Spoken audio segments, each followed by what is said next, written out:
Good evening all of you. UGC net JRF के लिए guidance classes जो Bundelkhand college Jhansi के द्वारा प्रोवाइड कराई जा रही हैं, उनमें आप सभी का हार्दिक स्वागत है। आज की क्लास हमारी आईसीटी की नेक्स्ट कंटिन्यूएशन क्लास है, जिसमें हम computer software, internet, computer languages और internet protocol, web browser, search engine के विषय में आज हम डिस्कस करेंगे।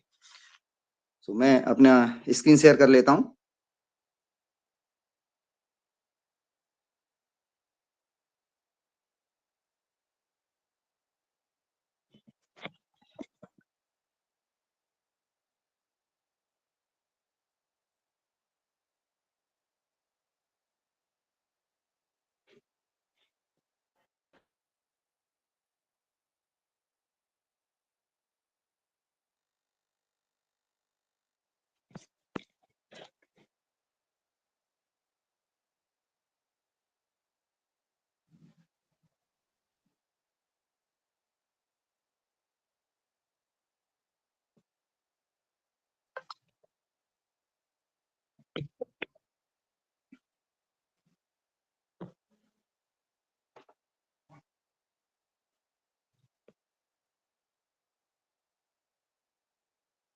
क्या ये व्हाइट बोर्ड विजिबल है? कोई बताए?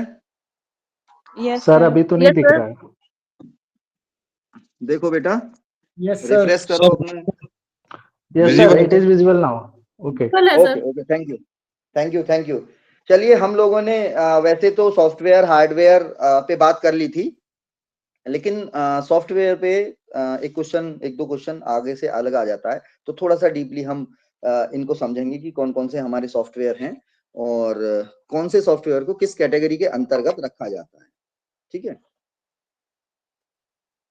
रिकॉल करे कोई, क्या बात हुई थी हमारी? सॉफ्टवेयर तो कम से कम डिस्कस हुआ था कि सॉफ्टवेयर है क्या।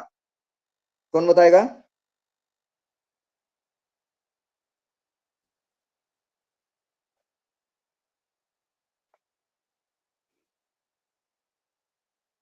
फिफ्थ जनरेशन हो गई था sir.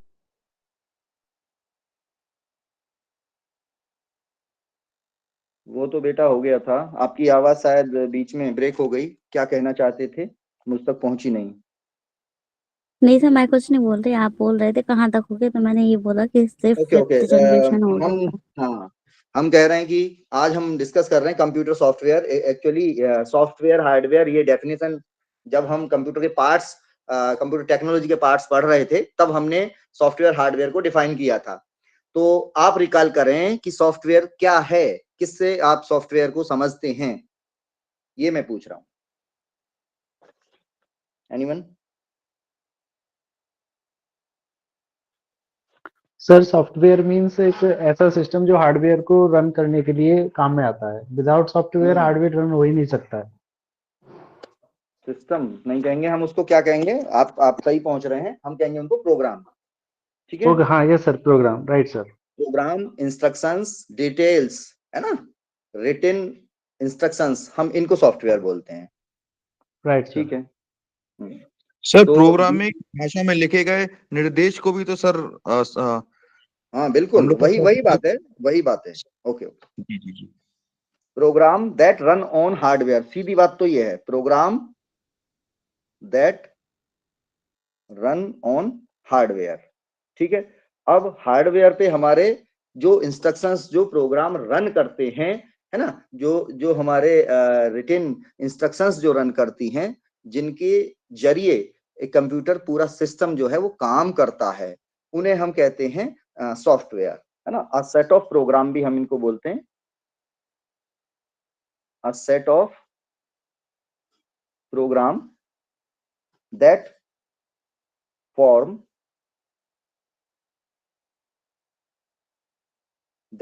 an interface between hardware and the user, that form an interface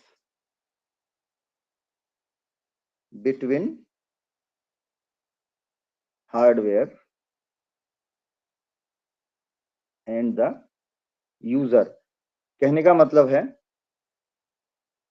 of the computer. अब कंप्यूटर क्योंकि उसमें कई सारे सिस्टम्स हैं, कई सारे उसके पार्ट्स हैं, तो उन सिस्टम्स को कैसे ऑर्गेनाइज करेगा एक यूजर, जो कंप्यूटर का यूज करने वाला है, जो हम हैं, हम अपने सिस्टम को कैसे काम में लाएंगे, उससे उसके एप्लीकेशंस कैसे लेंगे, है ना, उससे कमांड कैसे देंगे, उसको इंफॉर्मेशन की प्रोसेसिंग कैसे कराएंगे और उससे आउटपुट हम कैसे लेंगे, ये सारे सिस्टम को, इस सारी प्रोसेस को जो ऑर्गेनाइज करता है, कंट्रोल करता है, कमांड देता है और ठीक तरह से कराने में, एग्जीक्यूशन में काम आता है, वो इंटरफेस है हार्डवेयर और कंप्यूटर के सॉरी यूजर के बीच।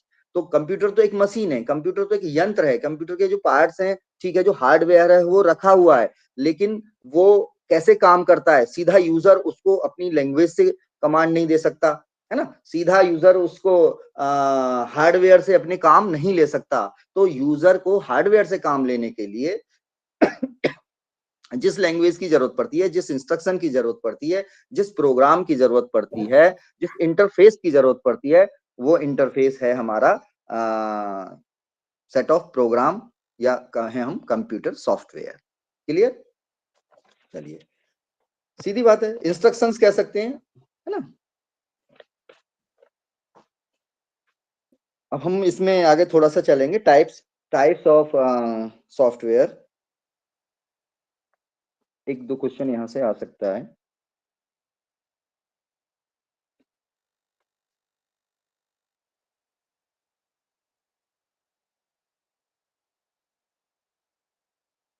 ठीक है, टाइप्स ऑफ सॉफ्टवेयर। पहला टाइप है हमारा system software.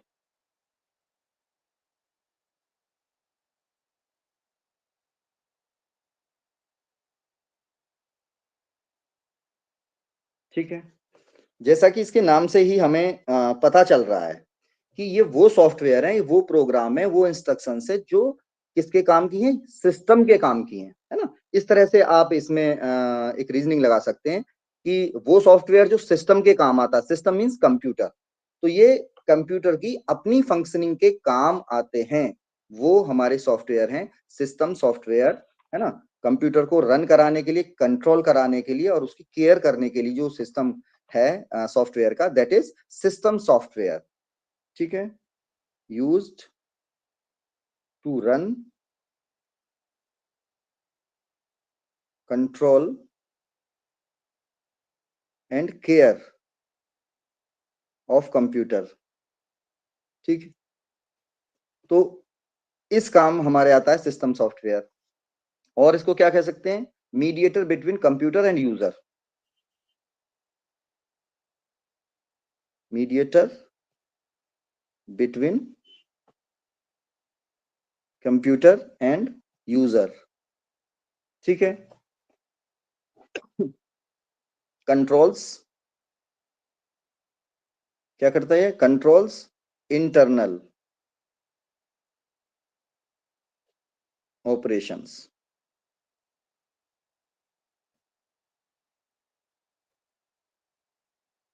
Of the computer.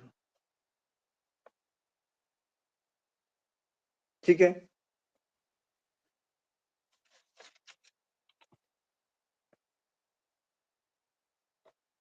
ठीक, और ये क्या है, बेस ऑफ, यहां से थोड़ा सा और समझ में आएगा आपके, बेस फॉर एप्लीकेशन सॉफ्टवेयर। तो कहने का मतलब ये वो फिक्स्ड सिस्टम सॉफ्टवेयर, ये वो फिक्स्ड प्रोग्रामिंग है ना, जो कि कंप्यूटर को पहले से ही मिली हुई है, जो कि कंप्यूटर को डेवलप करते समय ही उसके सिस्टम में डाल दिए गए हैं, जो कि कंप्यूटर की बेसिक फंक्शनिंग के काम आते हैं। कैसे कंप्यूटर ऑन होगा, जब यूजर एक कंप्यूटर को ऑन करता है तो कंप्यूटर का एक सिस्टम बना दिया गया है कि वो इतनी देर में इस तरह से और ऐसी डिस्प्ले के साथ में वो ऑन होगा, और हर बार वो उसी डिस्प्ले के साथ उसी टाइमिंग में ऑन होता है। उसकी फंक्शनिंग सेम है। किस तरह से वो बूटिंग करता है, वो उसकी एक स्टेबल उसकी बूटिंग है ना। और चीजों को रन कराने के लिए, चाहे वो एप्लीकेशंस हैं, चाहे वो विंडोज हैं, चाहे वो ऑफिस के वर्क हैं, है ना, चाहे वो इनपुट आउटपुट की सिस्टम्स हैं, है ना, तो उन सबको किस तरह से रन कराना है। एक तरह से आपको याद आ रहा होगा कि रोम में हमने बात की थी, रोम में जो रीड ओनली मेमोरी है, रोम में जो इंस्ट्रक्शंस लिखे हुए हैं वो सिस्टम सॉफ्टवेयर वाली इंस्ट्रक्शंस हैं, क्योंकि उनको हम पढ़ सकते हैं, उनको डिलीट नहीं कर सकते। सिस्टम जब रन करता है, सिस्टम जब ऑन होता है, सिस्टम जब बहुत सारे फंक्शंस करता है, तो वो एक पर्टिकुलर वे में ही करता है, उनको हम चेंज नहीं कर सकते। ये यूजर के मतलब के नहीं है, ये कंप्यूटर के मतलब के सॉफ्टवेयर हैं, ठीक है। तो ये बेस बनाते हैं। एप्लीकेशन जो हम डाउनलोड करते हैं या एप्लीकेशन जो हम बाद में कंप्यूटर सिस्टम पे रन कराते हैं, जो जिन्हें हम एप्लीकेशन सॉफ्टवेयर भी हम कहेंगे, तो वो एप्लीकेशन सॉफ्टवेयर के लिए ये सिस्टम सॉफ्टवेयर एक बेस का काम करते हैं। सिस्टम सॉफ्टवेयर पर ही एप्लीकेशन सॉफ्टवेयर लोड होता है, ठीक है। इस तरह से भी पूछा जाता है कभी कभी। तो बेस फॉर एप्लीकेशन सॉफ्टवेयर, ठीक है। और ये कोऑर्डिनेशन बिटवीन वेरियस हार्डवेयर ये भी काम करते हैं। कोऑर्डिनेशन बिटवीन वेरियस हार्डवेयर, ठीक है।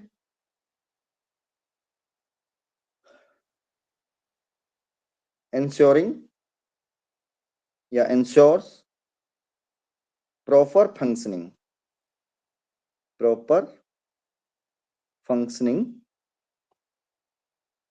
of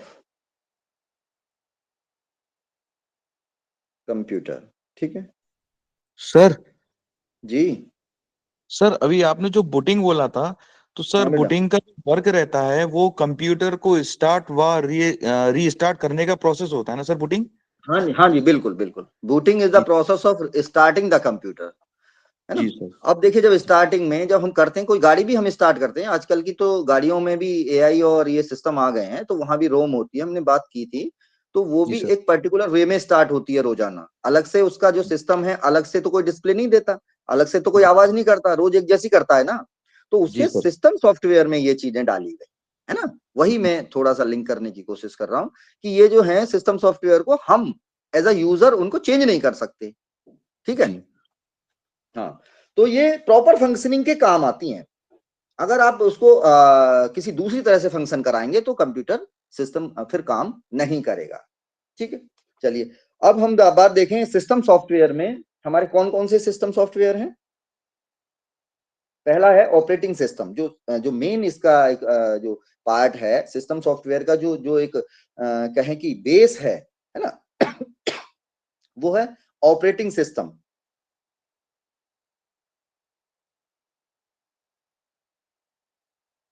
या ऑपरेटिंग सिस्टम सॉफ्टवेयर भी हम इसको बोल सकते हैं, ठीक है।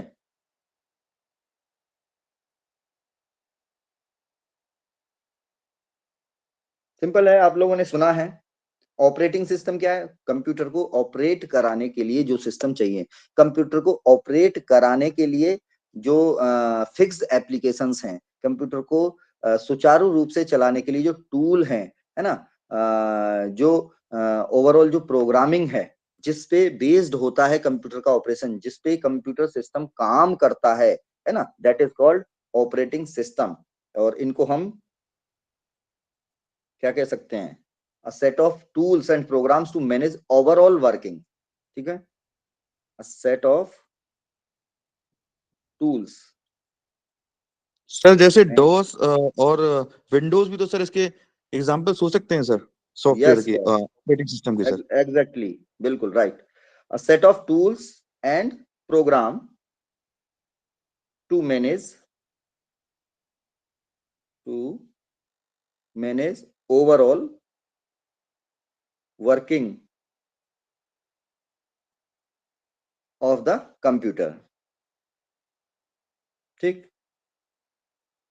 ओवरऑल वर्किंग इसी पे डिपेंड है ना। और ऑपरेटिंग सिस्टम एक कोई छोटा मोटा सॉफ्टवेयर नहीं, ऑपरेटिंग सिस्टम एक सेट है इसमें टूल्स के, इसमें बहुत सारे टूल्स हैं, इसमें बहुत सारे एप्लीकेशंस हैं, है ना, जो कि पूरे ओवरऑल फंक्शनिंग ऑफ जो कंप्यूटर है उसको मैनेज करने का काम करता है। तो ये एक बड़ा ग्रुप है इंस्ट्रक्शंस का, ये एक बड़ा ग्रुप है प्रोग्रामिंग का, जो कि कंप्यूटर की जितनी भी तमाम जो एप्लीकेशंस हैं, क्रियाएं हैं, जो काम हैं, उन सबको कहीं ना कहीं मैनेज करने का, कंट्रोलिंग करने का और रेगुलेट करने का काम करता है।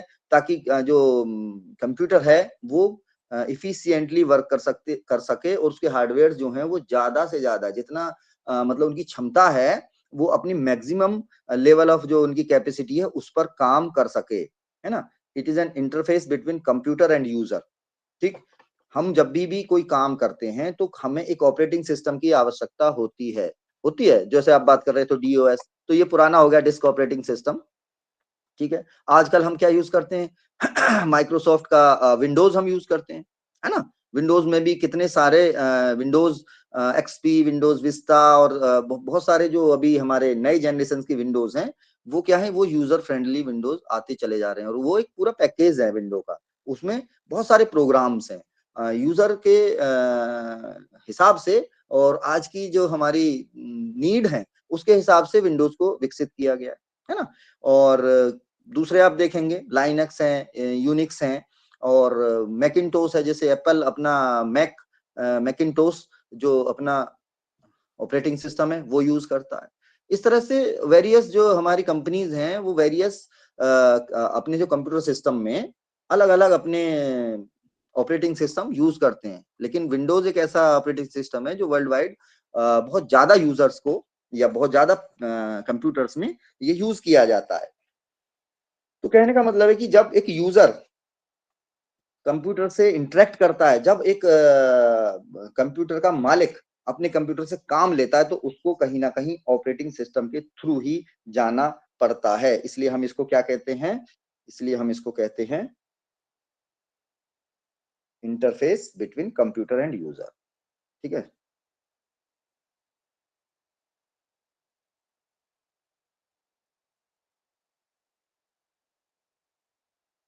Interface between computer and it's user. ठीक है, कौन कौन से अभी आपने बात की,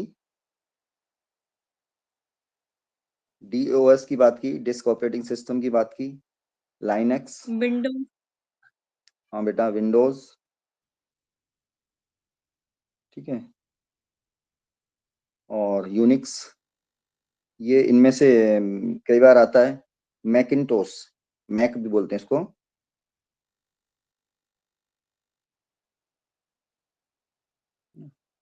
तो कोई वर्ड देके पूछ सकते हैं कि ये ऑपरेटिंग सिस्टम इनमें से कौन है, इनमें से कौन ऑपरेटिंग सिस्टम नहीं है, कुछ अदर वर्ड देके भी पूछा जा सकता है। चलिए दूसरा है हमारे पास डिवाइस ड्राइवर। ठीक है, ऑपरेटिंग सिस्टम है और दूसरे हैं सिस्टम सॉफ्टवेयर में डिवाइस ड्राइवर्स। ड्राइवर्स क्या हैं और ड्राइवर्स क्या करते हैं, जैसे गाड़ी का ड्राइवर क्या कराता है, गाड़ी को ड्राइव करता है, एक जगह से दूसरी जगह ले जाने का काम करता है, उसको ऑपरेट करने का काम करता है। इसी तरह से ये सॉफ्टवेयर है यानी प्रोग्राम है यानी इंस्ट्रक्शंस हैं। ठीक है, ये क्या करती हैं, हमारे कंप्यूटर सिस्टम को हमारे हार्डवेयर से अटैच करने का काम करती हैं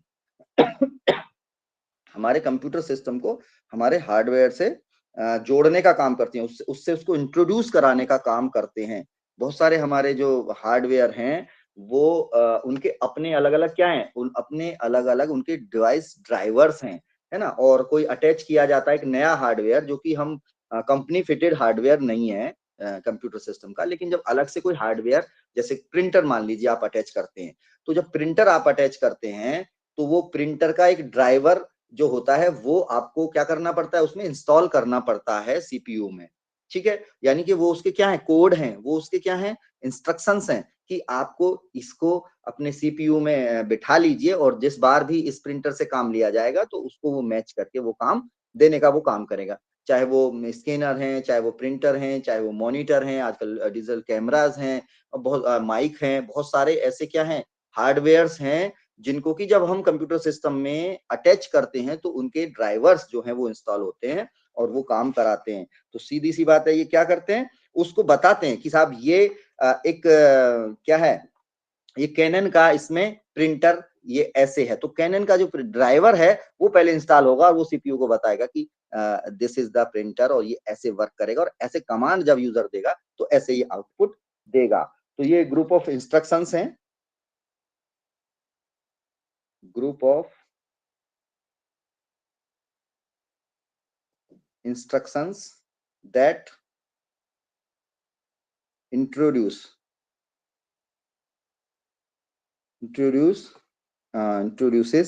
computer system to the hardware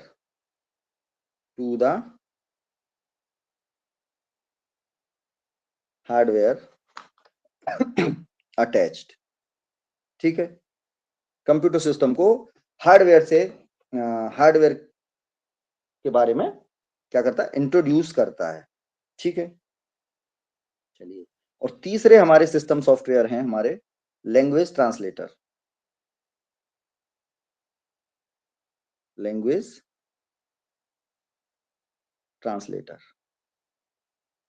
ठीक है, लैंग्वेज ट्रांसलेटर क्या करते हैं, जो हमारे जो कंप्यूटर में लैंग्वेज हैं, आगे हम अभी लैंग्वेज की बातें करेंगे डिटेल में, तो लैंग्वेजेस को किस तरह से यूजर के जो कमांड है, यूजर के जो एनकोडेड लैंग्वेज है, उनको कंप्यूटर के सीपीयू में कैसे कंप्यूटर उसको समझता है और कैसे प्रोसेस करके इंफॉर्मेशन को आउटपुट कराता है, वो सारे के सारे जो कोड हैं, वो सारी की सारी जो इंस्ट्रक्शंस हैं, वो लैंग्वेज के फॉर्म में कंप्यूटर सिस्टम में डाली गई हैं, जिससे कि जो यूजर और हार्डवेयर के बीच का जो समन्वय है वो आसानी से स्थापित हो जाए. तो इस तरह से लैंग्वेज ट्रांसलेटर हैं, क्योंकि जो यूजर है उसकी जो लैंग्वेज है और जो मशीन की जो लैंग्वेज है उसमें डिफरेंस होता है. तो वहां हमारे काम आते हैं लैंग्वेज ट्रांसलेटर्स, जिसमें हमारे असेंबलर हैं,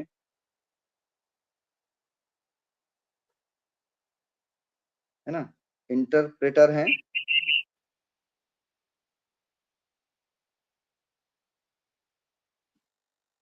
और कंपाइलर हैं. ठीक है, चलिए. सर लैंग्वेज को कोडिंग या डिकोडिंग करता है ना फिर? हाँ जी, लैंग्वेज जो ट्रांसलेटर्स हैं, जो असेंबलर्स हैं, वो यही काम करते हैं. जो यूजर के फ्रेंडली जो कोड हैं, उन कोडों को सीपीयू फ्रेंडली लैंग्वेज कोड में बदलता है और वापस यूजर फ्रेंडली कोड में बदलता है. ठीक है, यही इंटरप्रेटर काम करता है. और असेंबलर और कंपाइलर में थोड़ा सा अंतर यह है कि कुछ तो लैंग्वेज ऐसी होती हैं जो जैसे line to line, word to word जो है इंस्ट्रक्शंस को चेंज करती हैं, है ना, चेंज करती हैं. तो उस तरह से असेंबलर्स काम करते हैं जो असेंबली लैंग्वेज में. और कुछ ऐसी होती हैं जो पूरा का पूरा जो इंस्ट्रक्शंस है उसको एक साथ चेंज करने में, कंपाइल करने का काम करती हैं, बिल्ड करने का काम करती हैं. तो ये मिले जुले से ही ये तीनों चीजें हैं. कहने का मतलब लैंग्वेज के ये सॉफ्टवेयर है, इनको आप ऐसे समझ सकते हो केवल.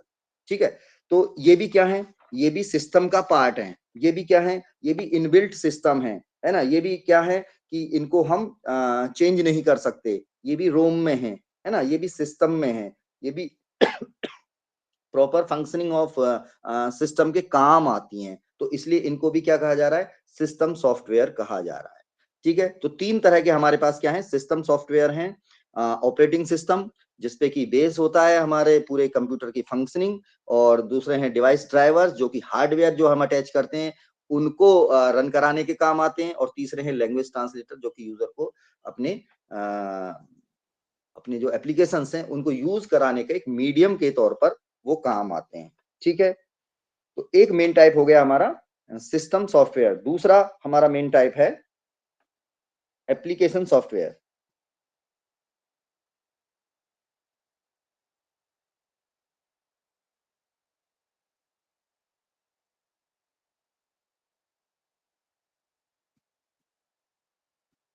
जहां सिस्टम सॉफ्टवेयर किसके लिए था, सिस्टम के लिए था, है ना. तो एप्लीकेशन सॉफ्टवेयर किसके लिए है, प्रोग्रामिंग के लिए. हाँ, प्रोग्रामिंग तो बेटा सिस्टम सॉफ्टवेयर से भी हो रही है, एप्लीकेशन सॉफ्टवेयर से भी हो रही हैं. लेकिन हमने बोला सिस्टम फ्रेंडली है, कंप्यूटर फ्रेंडली है, कंप्यूटर को अपने काम करने में अपनी अपनी क्या कहें कि डेली रूटीन में वो काम आता है. लेकिन ये वाले जो हैं ये एप्लीकेशन सॉफ्टवेयर हैं, ये किस काम आते हैं, ये यूजर के फ्रेंडली हैं. इन दोनों में ये अंतर है. जब आप ये समझेंगे तब आपको कोई भी सॉफ्टवेयर में इनमें थोड़ा कंफ्यूजन कम होगा. ठीक है, तो एप्लीकेशन जो सॉफ्टवेयर हैं, है ना, हम एप्लीकेशन ही तो यूज करते हैं अपने फोन में। अभी आपको क्या चाहिए होता है, मान लीजिए कि रेलवे टिकट बुक करना है आपको, ठीक है, तो रेलवे टिकट के लिए आप क्या करते हैं, कोई एप्लीकेशन यूज करते हैं? करते हैं। हाँ, सही आपके पास IRCTC एप्लीकेशन, जी जी जी बहुत बढ़िया, IRCTC का आप एप्लीकेशन यूज करते हैं, तो आप सर सीधा क्या करते हैं, प्ले स्टोर से एप्लीकेशन डाउनलोड कर लेते हैं और उसको रन करा लेते हैं, रन ठीक है। करा लेते तो हैं। ये कंप्यूटर के काम सर का है या आपके कंप्यूटर काम में का है? एप्लीकेशन सॉफ्टवेयर वो होते हैं, जैसे कि हमने टैली है, टैली का यूज हमें करना है तो हमने उसको डाउनलोड मतलब उसमें कंप्यूटर के थ्रू हम एप्लीकेशन डाउनलोड करके उस पर वर्क करेंगे। बिल्कुल बेटा, बहुत बढ़िया, ठीक है। तो IRCTC का हुआ, इन्होंने कौन सा डैडी का बताया, क्या बताया, ठीक है, ये है। अब बहुत सारे हमारे क्या हैं, बहुत सारे हमारे ऐसे एप्लीकेशन है जो एजुकेशन में हमारे काम आ रहे हैं, बहुत सारे हमारे ऐसे एप्लीकेशन हैं जो गेम में काम आ रहे हैं, बहुत सारे ऐसे हैं जो हमारे मीडिया के टूल्स में काम आ रहे हैं, है ना। तो इस तरह से एप्लीकेशन वो सॉफ्टवेयर हैं जो यूजर फ्रेंडली है। अगर आप इन्हें नहीं डाउनलोड करोगे तो क्या फोन कंप्यूटर नहीं चलेगा? चलेगा। तो सिस्टम तो चलेगा, सिस्टम ने अपने लायक जो सॉफ्टवेयर हैं वो तो पहले से इंस्टॉल करके रखे हुए हैं, उनमें आप छेड़छाड़ नहीं कर सकते, यही इनमें अंतर है। और एप्लीकेशन सॉफ्टवेयर ऐसे हैं कि इनमें आप इनको इंस्टॉल कर सकते हैं, इनको डिलीट कर सकते हैं, अनइंस्टॉल कर सकते हैं। यूजर को जिस तरह की एप्लीकेशन की आवश्यकता होती है, आजकल सैकड़ों नए नए एप्लीकेशन रोज ईजाद हो रहे हैं, उनको हम अपने सिस्टम पे अपनी सुविधा के अनुसार क्या कर लेते हैं, इंस्टॉल कर लेते हैं और अपना काम हम कर लेते हैं। तो ये यूजर फ्रेंडली हैं, है ना।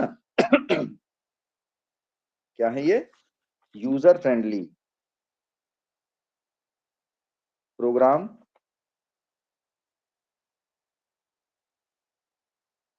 Used by end user. End user मतलब जो कंप्यूटर को चला रहा है, सीधा कंप्यूटर का यूजर, है ना, एंड यूजर हम उसे बोलेंगे, ठीक है। और इनको क्या कहेंगे? Program used to perform our practical works.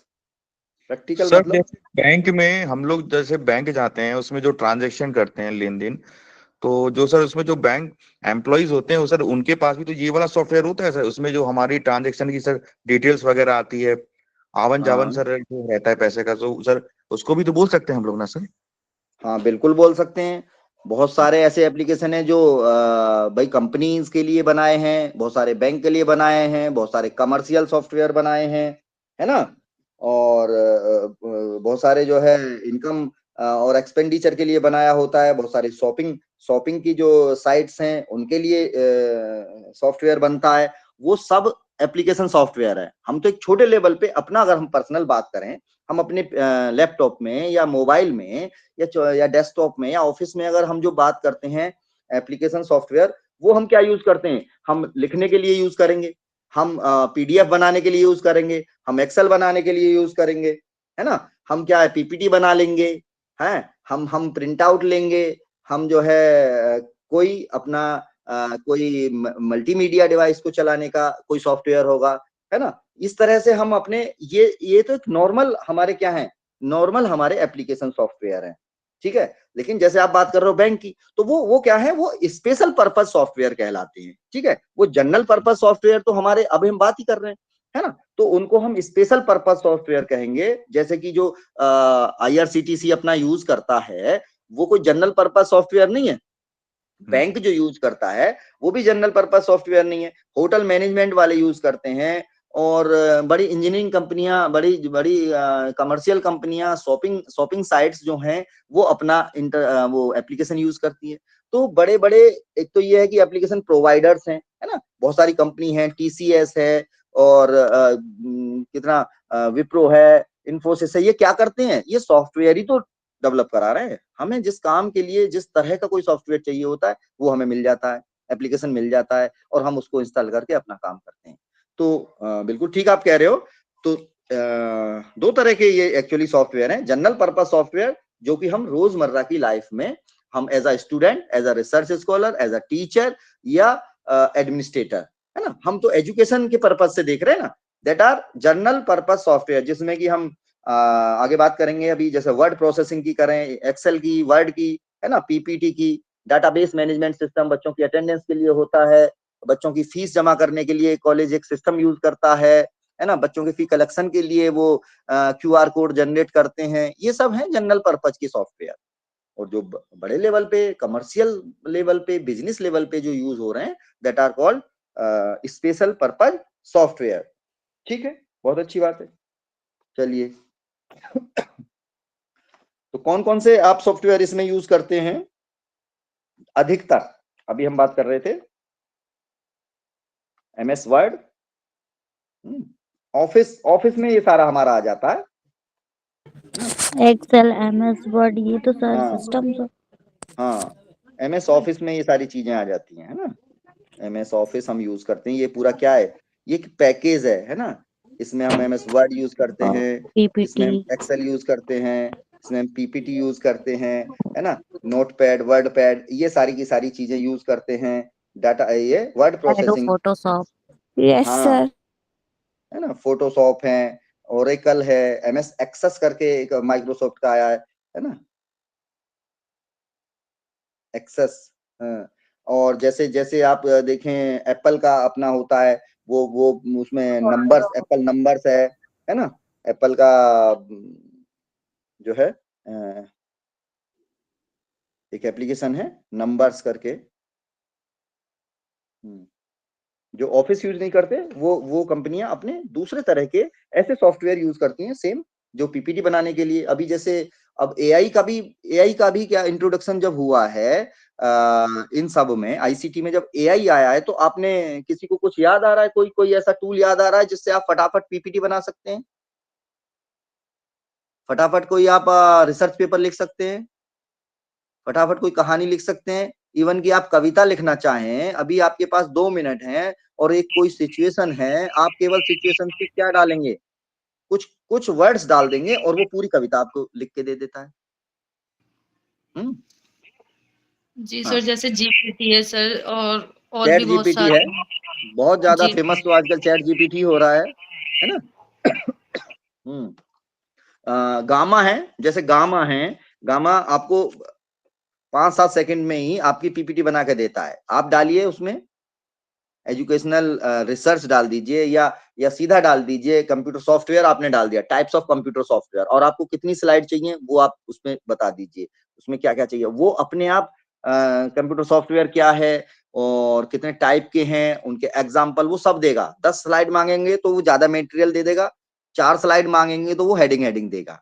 तो ये देखिए कि आप कितना हमारे पास में यूजर फ्रेंडली एप्लीकेशंस अब हैं, है ना। तो ये सब किसके लिए है, ये सब कंप्यूटर के लिए थोड़ी ना है, ये सब हमारे लिए है, ये सब क्या है, एंड यूजर के लिए है।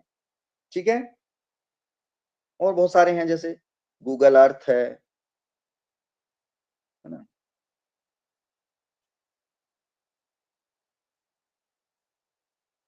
और इसमें हमारे वेब ब्राउजर्स भी आ जाते हैं, है ना, वेब ब्राउजर्स अभी हम बात करेंगे आगे, जिनसे कि हम गूगल सर्च कर लेते हैं, जिनसे हम इंटरनेट साइट सर्च कर लेते हैं, जैसे हम वर्ल्ड वाइड वेब पे हम अपना कंटेंट, अपनी इंफॉर्मेशन सर्च करते हैं, वेब ब्राउजर्स। ठीक है, वेब ब्राउजर्स में सफारी है, मोजिला है, इंटरनेट एक्सप्लोरर है, क्रोम है ना, ये सारे हैं वेब सर एक बार ब्राउजर्स हैं। फिर से रिपीट कर दीजिए प्लीज। हाँ बेटा, मैं सर्च इंजन हैं, सर्च इंजन हैं। ठीक है, कहाँ से रिपीट करूं बेटा, एप्लीकेशन? जी सर, एप्लीकेशन सॉफ्टवेयर। हाँ, तो बेटा एप्लीकेशन सॉफ्टवेयर बेसिकली हमारे लिए हैं, एंड यूजर के लिए हैं, जो कंप्यूटर को चला रहा है उसके लिए हैं, यानी वो अपनी सुविधा से एप्लीकेशन यूज कर सकता है। बहुत सारी एप्लीकेशन तो कंप्यूटर सिस्टम आजकल कंपनियां दे ही रही हैं, और बहुत सारे हम एप्लीकेशन, जैसे कि हमने बताया कि हम टिकट बुक करने के लिए, हम गेम्स खेलने के लिए, हम मल्टीमीडिया चलाने के लिए, हम अपने वीडियो और अपने आजकल हम क्या बनाते हैं, रील्स बनाने के लिए, है ना, हम अपने अलग से पीपीटी बनाने के लिए, हम बहुत सारे एप्लीकेशन बाहर से इंस्टॉल भी कर सकते हैं। तो ये एप्लीकेशन सॉफ्टवेयर हमारे क्या हैं, हमारे अपने काम के लिए हैं, ये वो प्रोग्राम है use to perform our practical work, हमारा डेली का काम करने के लिए जो सॉफ्टवेयर रन करते हैं, दैट आर एप्लीकेशन सॉफ्टवेयर। बिल्कुल इजी है, ठीक है। अभी सिस्टम सॉफ्टवेयर सिस्टम के लिए है, यानी कंप्यूटर के लिए है। System means computer, system means computer, ठीक है। तो सिस्टम सॉफ्टवेयर सिस्टम के लिए है, उसको रनिंग कराएगा, बिना ऑपरेटिंग सिस्टम के सिस्टम रन नहीं करेगा।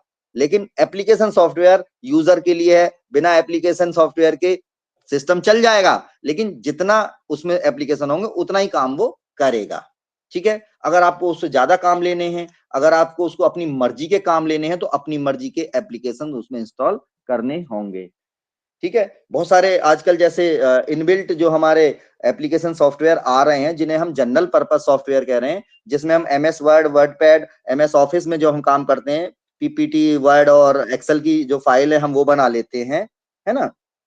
या फिर हम इंटरनेट चलाने के लिए जो हमारे वेब ब्राउजर हैं या सर्च इंजन्स हैं, जैसे गूगल है, क्रोम है, मोजिला है, ये हम कर लेते हैं कि नहीं।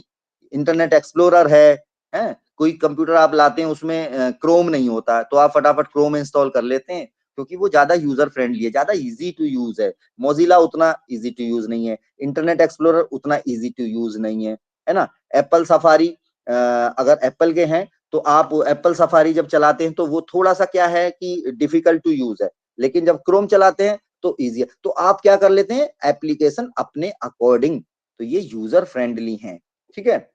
तो इस तरह से आपके घर के, ऑफिस के और आपके डेली यूज में आने वाले काम करने के लिए जो प्रोग्राम चाहिए, दैट आर एप्लीकेशन सॉफ्टवेयर। वो सब क्या है, एप्लीकेशन सॉफ्टवेयर हैं, ठीक है।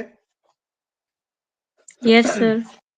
तीसरा है हमारे पास वेब जी। ब्राउजर और सर्च इंजन में क्या अंतर है सर?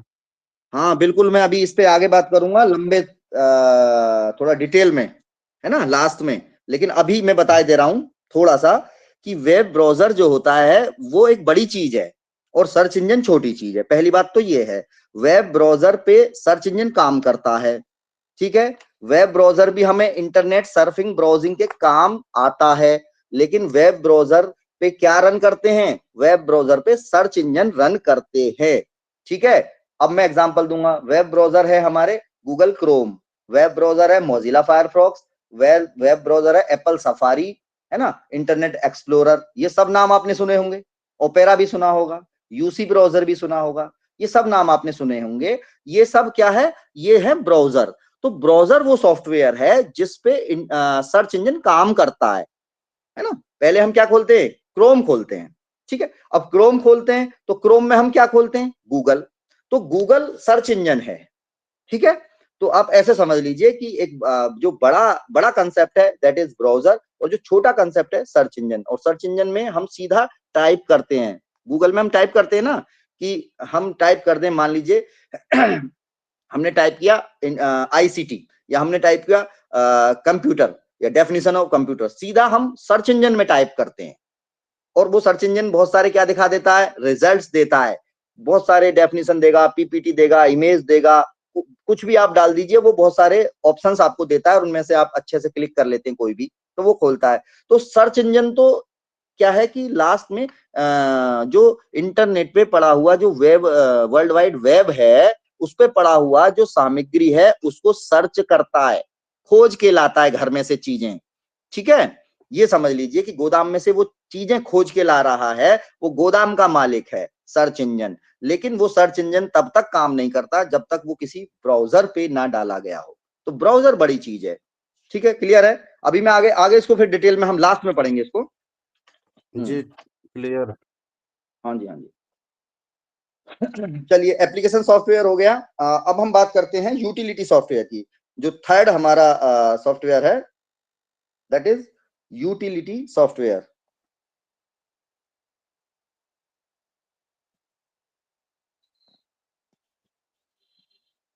देखिए, ये जो है ये सिस्टम सॉफ्टवेयर के तरह से ही हैं थोड़ा सा। और इसमें एक चीज और ध्यान रखनी है कि कभी कभी क्या होता है कि इस तरह से भी क्वेश्चन आ जाता है कि जो पूछा जाएगा कि ये वाला सॉफ्टवेयर कौन सा सॉफ्टवेयर है, तो वहां कई बार क्या होता है, सिस्टम सॉफ्टवेयर और यूटिलिटी सॉफ्टवेयर में से एक ही ऑप्शन होता है। तो अगर यूटिलिटी सॉफ्टवेयर है, आपको पता है कि this is utility software, but अगर वहां ऑप्शन है ही नहीं यूटिलिटी सॉफ्टवेयर का तो आप सिस्टम सॉफ्टवेयर को टिक करेंगे, ठीक है, क्योंकि यूटिलिटी सॉफ्टवेयर जो हैं वो सिस्टम सॉफ्टवेयर जैसे ही हैं, और चूंकि ये क्या है, ये सर्विस प्रोवाइडर है ना। जैसे किसी बड़ी संस्थान में क्या होता है, बड़ी संस्थान में जो सेवा देने वाले लोग हैं, जो मैनेज करने वाले लोग हैं, जो मान लीजिए सिस्टम से चीजों को व्यवस्थित करने वाले लोग हैं, दैट आर यूटिलिटी सॉफ्टवेयर। और वो क्या है, उनके यूटिलिटी है उनकी, है ना, उनका उपभोग किया जा रहा है, उनका यूज किया जा रहा है, और ये यूटिलिटी सॉफ्टवेयर सिस्टम सॉफ्टवेयर को और एप्लीकेशन सॉफ्टवेयर को रन कराने में मदद करते हैं, ठीक है। ये सर्विस प्रोग्राम्स हैं, पहली बात तो ये ध्यान रखना, सेवा देने वाले लोग हैं ये, बस यहां से आपको ये पक्का ध्यान रहेगा। सर्विस प्रोग्राम्स, ठीक है, ये सर्विस प्रोग्राम्स हैं और ये किस लिए बने हैं, designed to help analyse, configure, optimise और मेंटेन अ कंप्यूटर सिस्टम, ठीक है, एंड एनहांस, बढ़ाते हैं, enhance the performance of computer.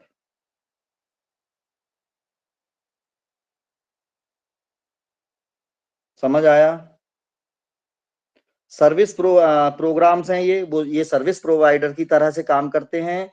ये किस लिए इनको डिजाइन किया गया है, design to help analyse, configure, optimise and maintain a computer system.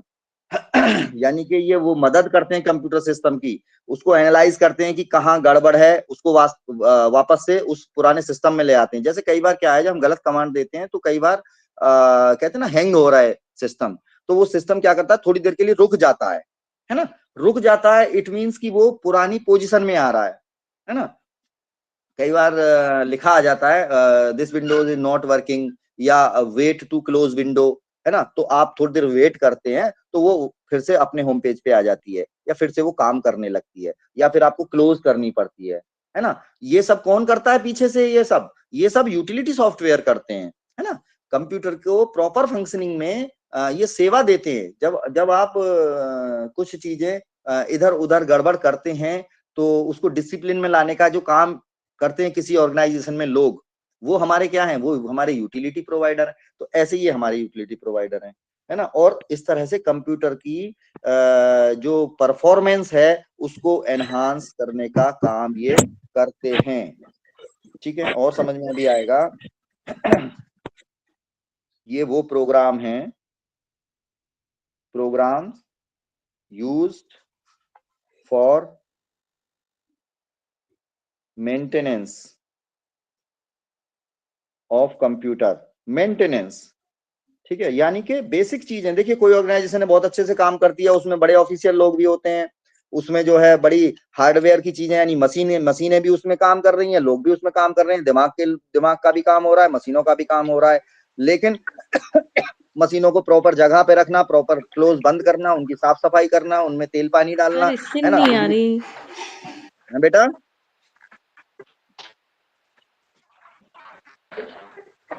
आप अपना बेटा इंटरनेट देखिए, क्या ये विजिबल है व्हाइट बोर्ड सभी को? Yes sir. Yes sir. हाँ बेटा आप चेक करिए। तो यूटिलिटी सॉफ्टवेयर सर्विस प्रोवाइडर है, हमने बताया। जैसे किसी बड़ी ऑर्गेनाइजेशन में म्यूट कर लीजिए।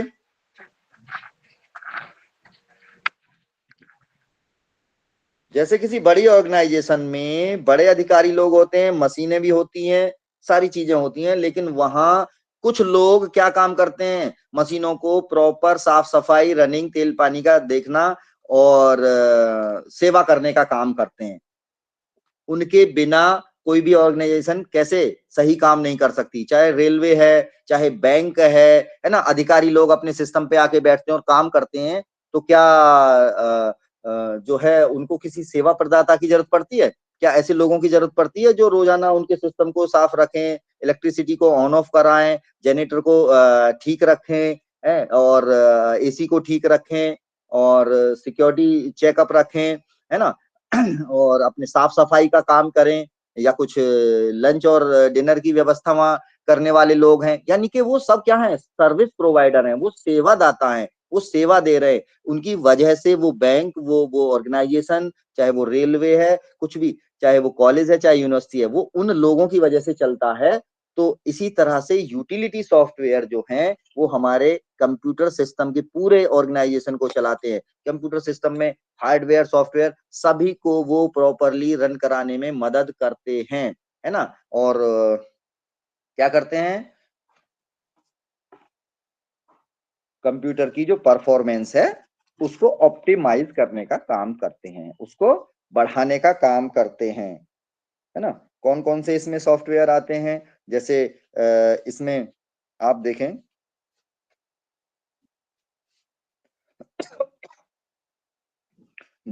डेटा कंप्रेशन सॉफ्टवेयर है इसमें, है ना। जब आप बड़े डेटा को एक छोटे छोटे फाइल में जब आप कंप्रेस करते हैं, तो वो एक यूटिलिटी सॉफ्टवेयर वहां काम करता है ना, डेटा कंप्रेसर। ठीक है, डेटा रिकवरी का काम कोई करता है, बैकअप जिसे हम कहते हैं, है ना। सॉफ्टवेयर है जो कि आपके रैम से रोम में, और रैम से आपके हार्ड डिस्क में भेजता है चीजों को स्थायी रूप से सेव कराने के लिए, और जब जरूरत होती है तो वापस हार्डवेयर से वो, या उससे हार्ड डिस्क से वो आपकी जो डेटा है उसको रिकवरी करने का काम करते हैं। इस तरह के यूटिलिटी सॉफ्टवेयर है ना। दूसरे है हमारे सिस्टम डायग्नोस करने वाले, सिस्टम डायग्नोसिस करने वाले सॉफ्टवेयर। ठीक है,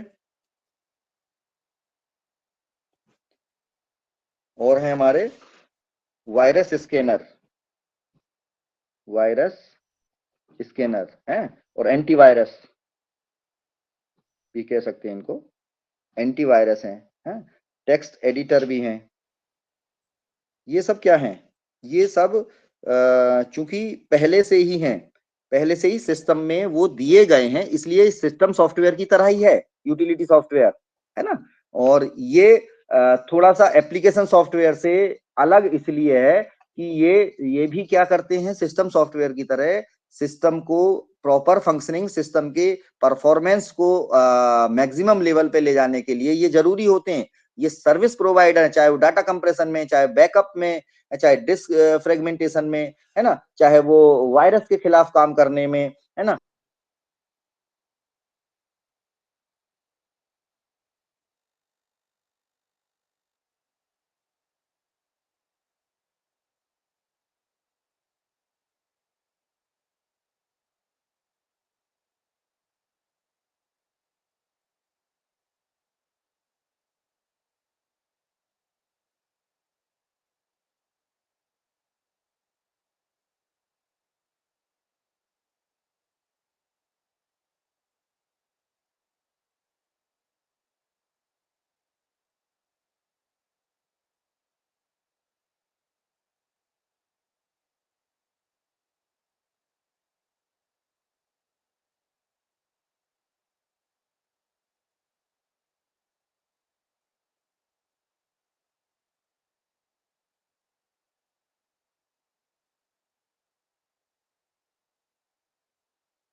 सर आपकी वॉइस नहीं आ रही है।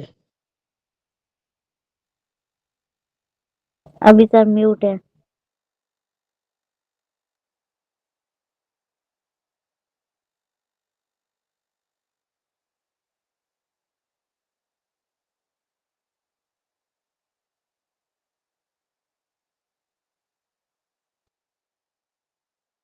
आवाज आ रही है बेटा?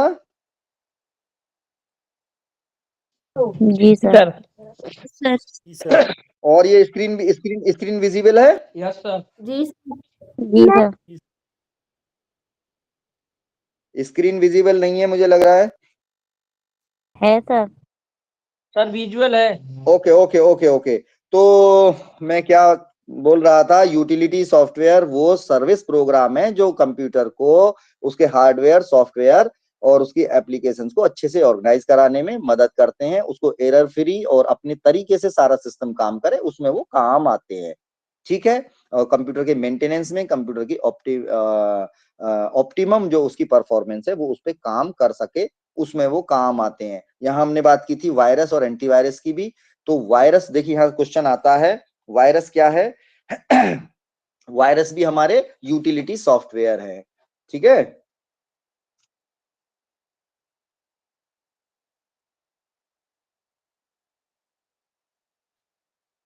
वायरस और एंटीवायरस ये सब क्या है, ये हम सॉरी एंटीवायरस पे क्वेश्चन आता है। एंटीवायरस हमारे यूटिलिटी सॉफ्टवेयर है और वायरस भी क्या है, सॉफ्टवेयर की ही एक फॉर्म है। वायरस भी एक प्रोग्राम है जिसको हम अपने जिस सिस्टम में हमारे वो एंटर कर जाता है किसी फाइल के थ्रू, या इंटरनेट से हम कुछ डाउनलोड करते हैं तो उसके थ्रू, है ना। जो वायरस है वो किसी हमारे प्रोग्राम के थ्रू ही हमारे कंप्यूटर में एंट्री कर जाता है और वो हमारे कंप्यूटर को, हमारी फाइल्स को हार्म करने का काम करता है। ठीक है। तो उस वायरस को डिटेक्ट करने के लिए, उसको स्कैन करने के लिए और उसको हटाने के लिए, एक तरह से हम कहें, है ना, उससे प्रोटेक्ट करने के लिए हमें किसकी आवश्यकता होती है, हमें एंटीवायरस सॉफ्टवेयर की आवश्यकता होती है। तो हमारे एंटीवायरस सॉफ्टवेयर भी क्या है, अब वो यूटिलिटी सॉफ्टवेयर है, इसमें से क्वेश्चन आ जाता है। ठीक है। Virus actually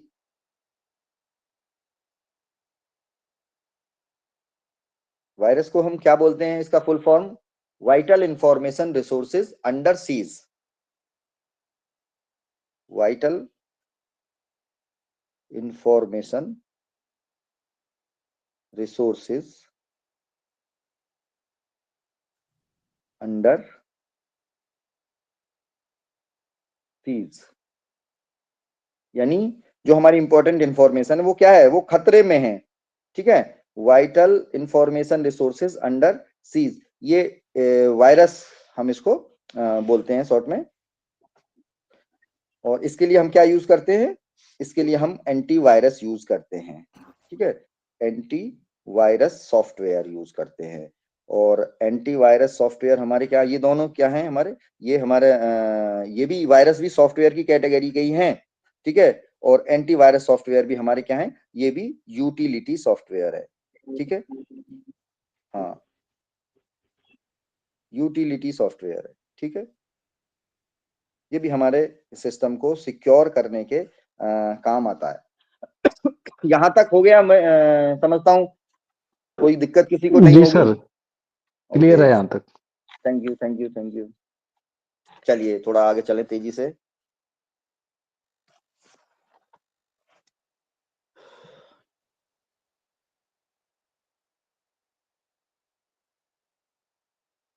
languages of computer system.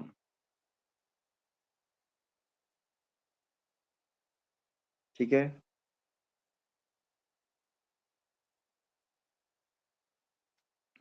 Language क्या है भाई,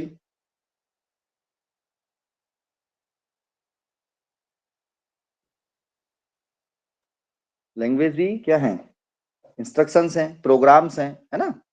लैंग्वेज भी सॉफ्टवेयर के नेचर की चीजें हैं।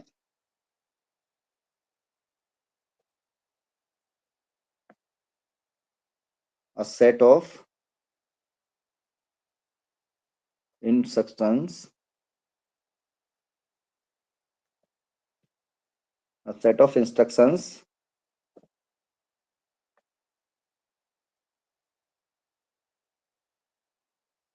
provided to the computer to perform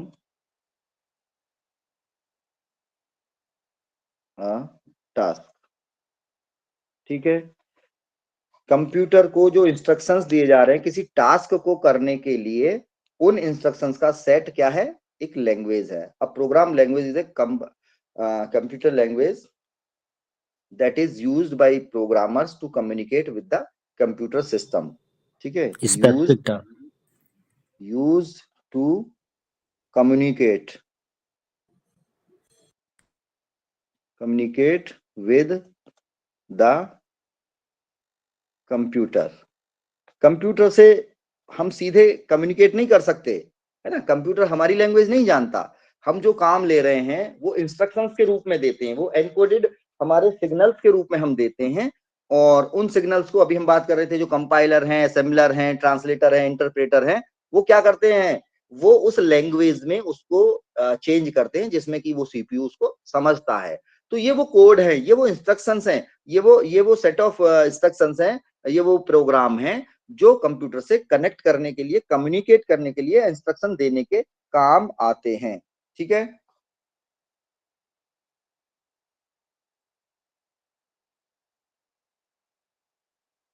तो अभी हम टाइप्स की बात करें कंप्यूटर की लैंग्वेज में। पहली हमारे पास है low level language, low level languages,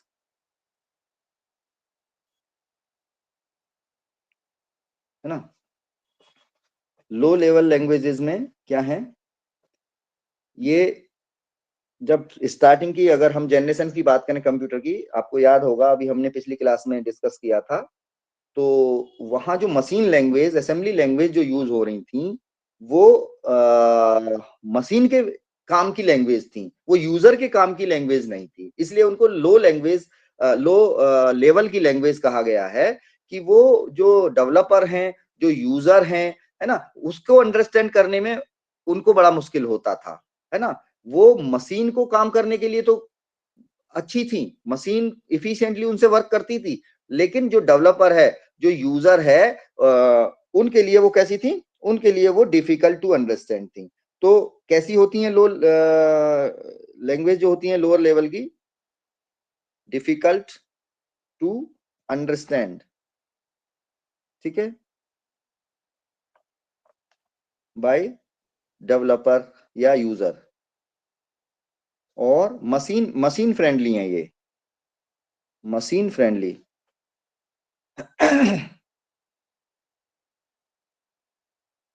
machine को इफिशिएंटली रन कराने में ये ठीक है, मेक्स मशीन इफिशिएंट। तो अब क्योंकि लो लेवल इसीलिए कहा गया है कि हमें कंप्यूटर हमने बनाया अपने यूज के लिए, कंप्यूटर हमने बनाया यूजर फ्रेंडली, कंप्यूटर हमने बनाया ऑर्गेनाइजेशन फ्रेंडली, कंप्यूटर ऐसा बनाया है कि इंस्ट्रक्शंस इजीली दिए जा सके और काम को जल्दी से पूरा किया जा सके। तो इस तरह की जो लैंग्वेज हमारी है, जो लो लेवल की लैंग्वेज है, वो हमारे काम करने में हमें इतनी ज्यादा क्या है, फ्रेंडली नहीं है, इतनी ज्यादा यूजेबल नहीं है, उनका उपयोग उतना अच्छा नहीं रहा, तो इसलिए उनको हम कह रहे हैं लो लेवल की लैंग्वेज। और जो पहले जनरेशन की लैंग्वेज थी और दूसरे जनरेशन की जो लैंग्वेज थी, आपको याद आ रहा होगा हमने वहां भी डिस्कस किया था, तो वो हमारी हैं लो लेवल की लैंग्वेज। ठीक है, कौन कौन सी हैं, पहला है machine language,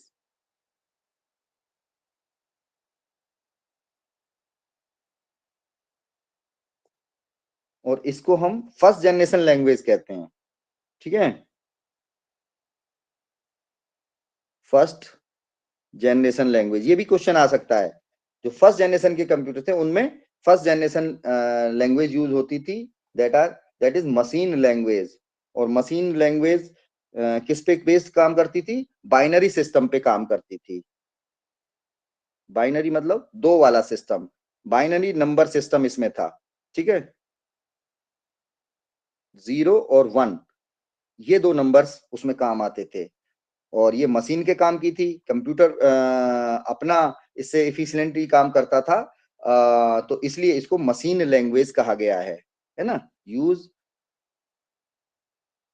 used for machine, है ना, मशीन मतलब कंप्यूटर, यूज्ड फॉर मशीन, है ना, या कंप्यूटर। तो इसलिए इसको मशीन लैंग्वेज कहा गया है कि ये मशीन के ही काम की है, और ये पोर्टेबल नहीं है, एक कंप्यूटर से दूसरे कंप्यूटर में भी इसको ले जाया नहीं जा सकता था, ट्रांसफर नहीं किया जा सकता था। तो इसलिए भी ये कैसी थी, लो लेवल की लैंग्वेज थी, और उनको समझना मुश्किल था, और ये यूजर फ्रेंडली नहीं थी, ये मशीन फ्रेंडली लैंग्वेज है। ठीक है, दूसरी है इसमें second generation language, assembly language.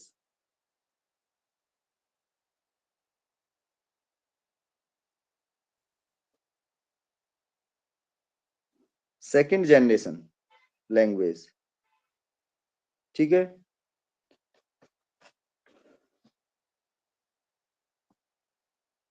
used by assembler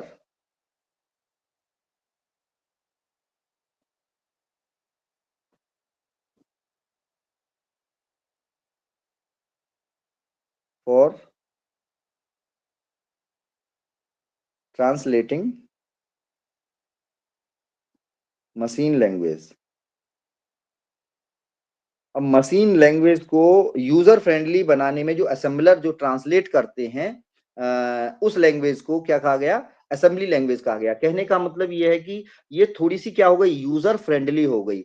इसमें जो कोड यूज किए जा रहे हैं वो थोड़े ज्यादा क्या है, इजी टू यूज है, वो आसान है यूज करना एक यूजर के लिए।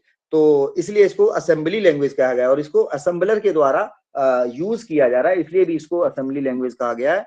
और ये लैंग्वेज जो है सेकंड जनरेशन लैंग्वेज है। क्वेश्चन यहां से भी आता है, सेकंड जनरेशन लैंग्वेज हमारी कौन सी है, assembly language. First generation language हमारी है मशीन लैंग्वेज।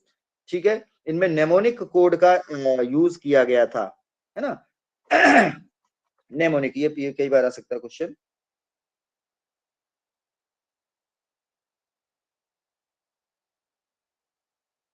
नेमोनिक कोड का यूज किया गया था। तो ये लो लेवल की लैंग्वेज है, फर्स्ट जनरेशन और सेकंड जनरेशन। अब हम बात करते हैं हाई लेवल लैंग्वेज की।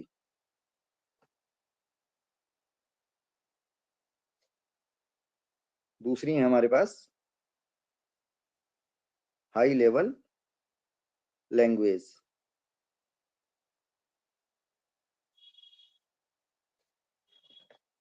और ये कैसी लैंग्वेजेस हैं, एक तो ये पोर्टेबल है, एक कंप्यूटर से दूसरे कंप्यूटर में हम इनको कॉपी कर सकते हैं, रन करा सकते हैं, और काम ले सकते हैं, ट्रांसफर कर सकते हैं।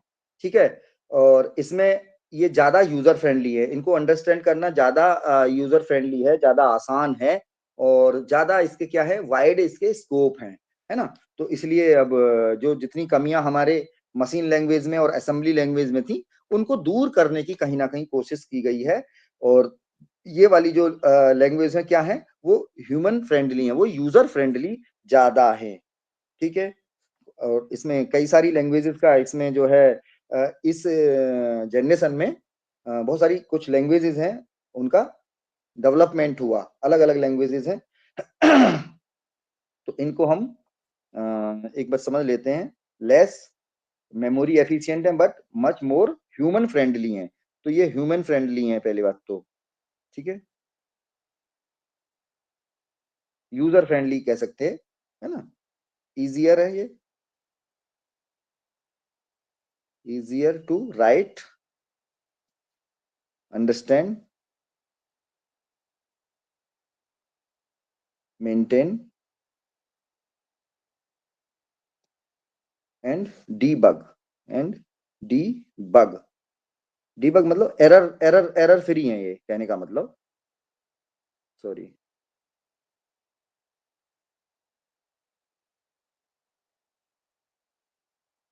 Maintain and debug.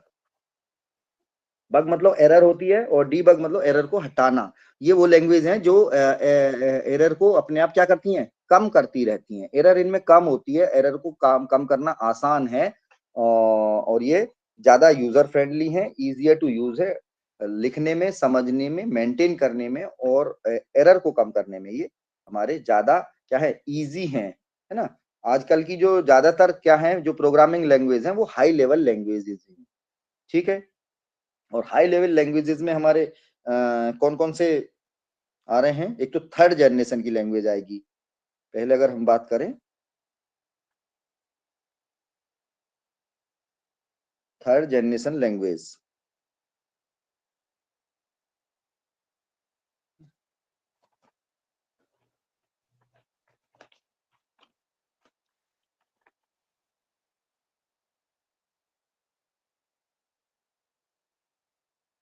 इसमें हमारे आएंगी पास्कल, कोबोल,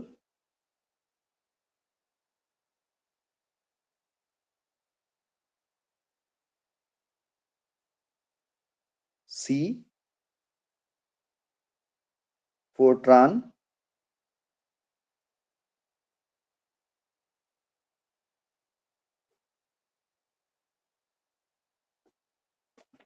ये लैंग्वेज। इसके बाद सी प्लस प्लस और जावा। ये हमारी सभी क्या हैं, ये थर्ड जनरेशन लैंग्वेज हैं, है ना।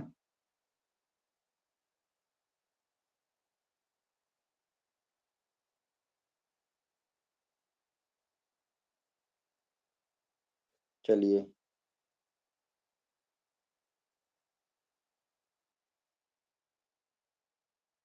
सर इसमें 4th जनरेशन भी आएगी ना? हाँ बेटा, देखिए इनके इनके ये जो नेम्स हैं, इनके फुल फॉर्म्स भी हैं। थोड़ा सा मैं एक बार बता दूं, आप फिर से जब मैं आपको नोट्स दूंगा तो वो वहां मैं डाल दूंगा, है ना। जी सर। पास्कल जो है वो है programme application for supporting computer algorithm and language. ठीक है, पास्कल। आप सर्च करके इनको नोट कर लेना, कई बार क्वेश्चन आ सकता है ना। Programme application for supporting computer algorithm and language. दूसरा है हमारा कोबोल, जो है ये है हमारी कॉमन बिजनेस ओरिएंटेड लैंग्वेज, है ना। ये बिजनेस पर्पज से बनाई गई लैंग्वेज थी, तो इस तरह के कंप्यूटर में डाली गई थी जो जो बिजनेस पर्पज से यूज होने वाले थे। ठीक है, कॉमन बिजनेस ओरिएंटेड लैंग्वेज, है ना। और जैसे फोर्ट्रान है हमारे फॉर्मूला ट्रांसलेशन, फॉर्मूला ट्रांसलेशन इसका फुल फॉर्म है फोर्ट्रान। ठीक है, तो ये है एक और हमारा एक अलगोल करके, एलगोल एल्गोरिथम लैंग्वेज।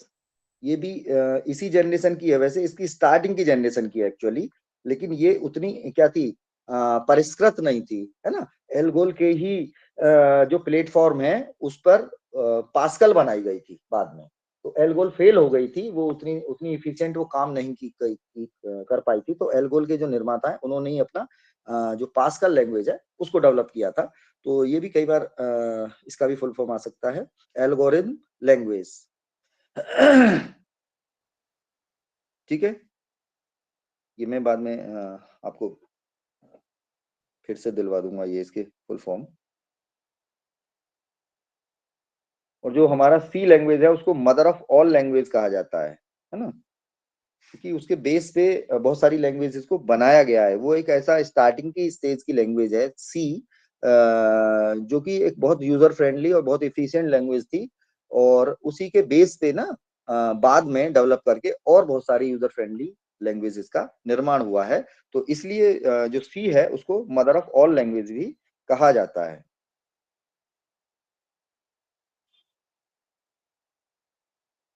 तो ये हुआ हमारा third generation. Next, fourth generation.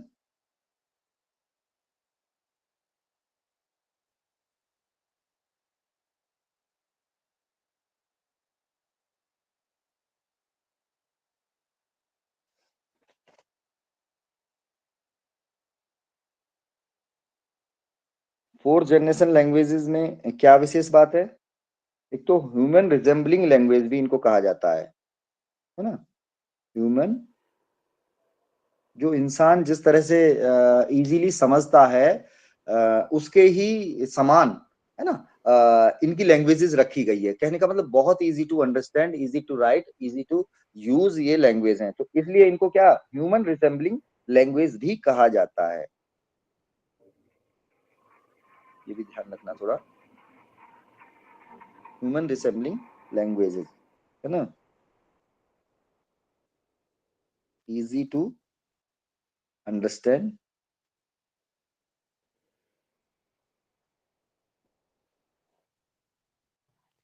mostly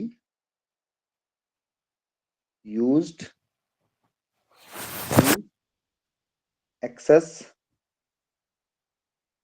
database. Database में से इंफॉर्मेशन को एक्सेस करने में ये ज्यादातर काम में आती हैं। ठीक है, कौन कौन सी है?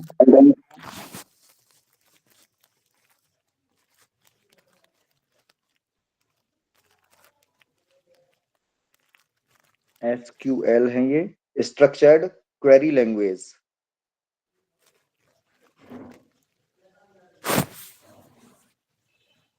पर्ल है practical extraction and reporting language. PHP hypertext pre processor इसको बोलते हैं, है ना? इसको पर्सनल होम पेज भी बोला जाता था पहले, अब इसको हाइपरटेक्स्ट प्री प्रोसेसर बोला जाता है। ये 4th जनरेशन की लैंग्वेज है। पाइथन है,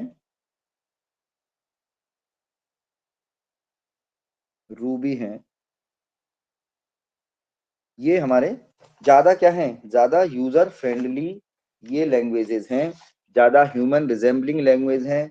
जिस तरह से हम आसानी से काम कर सकते हैं, ये उस तरह से डिजाइन की गई लैंग्वेजेस हैं। ठीक है, और नेक्स्ट हमारे पास जो हम बात करें 5th जनरेशन की लैंग्वेज है।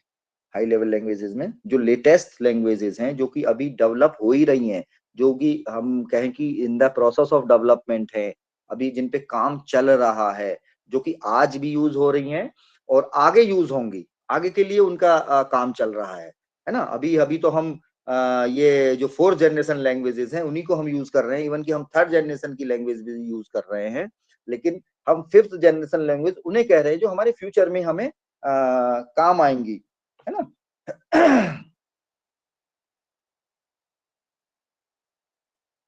5th जनरेशन लैंग्वेजेस, ये नेचुरल लैंग्वेज भी इनको कहा जा रहा है।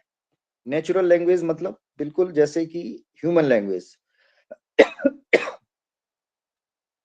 एक टर्म इनको दिया गया नेचुरल लैंग्वेजेस। ठीक है,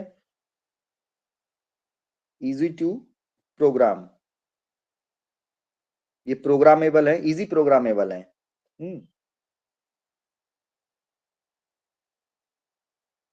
हम कह सकते हैं स्टिल इन डेवलपिंग फेज, अभी इनको इनके ऊपर काम चल रहा है, डेवलपिंग स्टेज। नई नई जो लैंग्वेजेस हैं 5th जनरेशन में हमने वो उन पे काम हमारा चल रहा है। Used for artificial intelligence, AI के लिए काम कर रही हैं। यूज्ड फॉर रोबोटिक्स, है ना, रोबोटिक्स में ये काम आ रही हैं। मतलब हाई एंड जो हमारे टास्क हैं उनको परफॉर्मेंस करने के लिए, इजीली परफॉर्मेंस करने के लिए जो लैंग्वेजेस हैं, जो कि वर्तमान समय में हम जिन पे काम कर रहे हैं, बना रहे हैं, वो है हमारी 5th जनरेशन लैंग्वेज, जिन्हें नेचुरल लैंग्वेज कहा जा रहा है। क्वेश्चन यहाँ से आ सकता है, नेचुरल लैंग्वेज कौन सी जनरेशन की लैंग्वेजेस हैं, तो वो 5th जनरेशन की लैंग्वेजेस हैं। और उनमें हमारे कौन कौन सी लैंग्वेज हैं, प्रोलॉग, मरकरी करके एक लैंग्वेज है, ओपीएस, ओपीएस। तो इस तरह से ये हमारे जनरेशंस हैं लैंग्वेज के। एक बार फिर से हम इसको 1 मिनट में रिवीजन कर लें। Language basically set of instructions हैं जो कि कंप्यूटर को परफॉर्म करने का काम करती है, कंप्यूटर के साथ कम्युनिकेट करने का काम करती हैं, उसको कमांड देने का काम करती हैं। एक यूजर जब अपने कमांड देता है तो लैंग्वेज के थ्रू देता है। और लैंग्वेज को 2 मेन पार्ट में बांटा गया है, low level languages. Low level languages पहली जनरेशन और दूसरी जनरेशन की लैंग्वेजेस हैं। पहली जनरेशन में मशीन लैंग्वेज, जो केवल मशीन के काम आती थी, मशीन के फ्रेंडली थी। और दूसरी जनरेशन की लैंग्वेज जो है वो असेंबली लैंग्वेज है, जो कि मशीन लैंग्वेज से थोड़ा यूजर फ्रेंडली थी, ज्यादा थी, जिनमें नेमोनिक कोड का यूज होता था। और बाद में जब हम 3rd जनरेशन में पहुंचे तो हमने हाई लेवल की लैंग्वेजेस को यूज करना, डेवलप करना शुरू कर दिया। तो हाई लेवल की जो लैंग्वेजेस हैं वो ज्यादा ह्यूमन फ्रेंडली है, यूजर फ्रेंडली है, इजी टू राइट अंडरस्टैंड है। और उसमें थर्ड जनरेशन की लैंग्वेज में पास्कल, कोबोल, ये फोर्ट्रान वगैरह हैं। फोर्थ जनरेशन की लैंग्वेज थोड़ा और ज्यादा एडवांस है ना, ह्यूमन रिसेंबलिंग लैंग्वेज है, इजी टू अंडरस्टैंड है। उसके बाद हमारी फिफ्थ जनरेशन की लैंग्वेज जिन्हें नेचुरल लैंग्वेज कहा जा रहा है। तो ये फिफ्थ जनरेशन की लैंग्वेज को नेचुरल लैंग्वेज कहा जा रहा है, फोर्थ जनरेशन की लैंग्वेज को ह्यूमन रिसेंबलिंग लैंग्वेज कहा जा रहा है। और थर्ड जनरेशन की जो लैंग्वेजेस हैं उनको प्रोसीजरल ओरिएंटल लैंग्वेज भी कहा जाता है, ऑब्जेक्ट ओरिएंटेड लैंग्वेज भी कहा जाता है। हालांकि यहाँ से क्वेश्चन आएगा नहीं, सिंपल चीजें हमें समझनी है। तो यहाँ तक मुझे लगता है कि ये आपको क्लियर है। थोड़ा आगे चले इसमें। यस सर, क्लियर है सर। जी जी जी, चलिए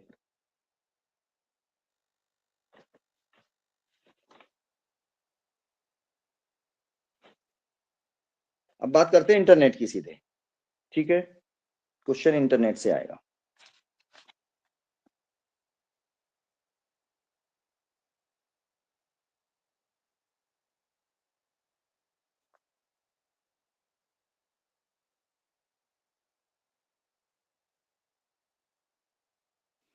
बताइए क्या जानते हैं आप इंटरनेट के बारे में? आवाज सही आ रही है और ये स्क्रीन भी ठीक आ रही है ना? जी sir, voice is clear and screen is visible. Okay okay okay, thank you. बोलिए।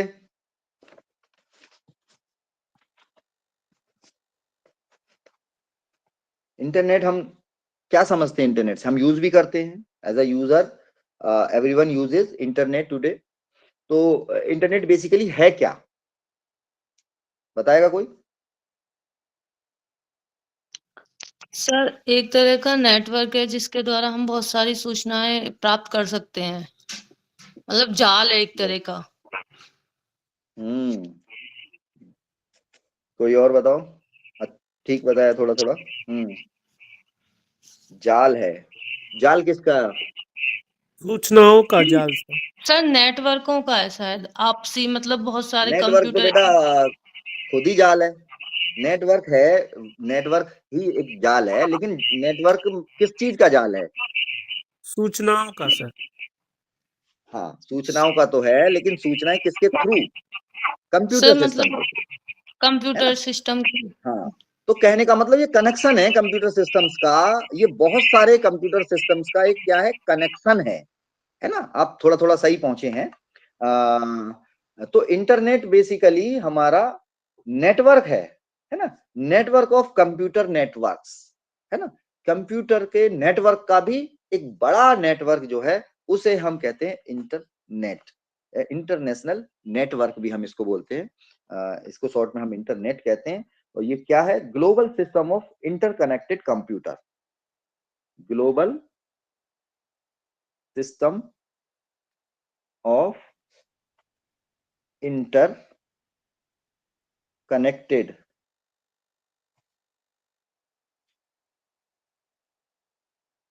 कंप्यूटर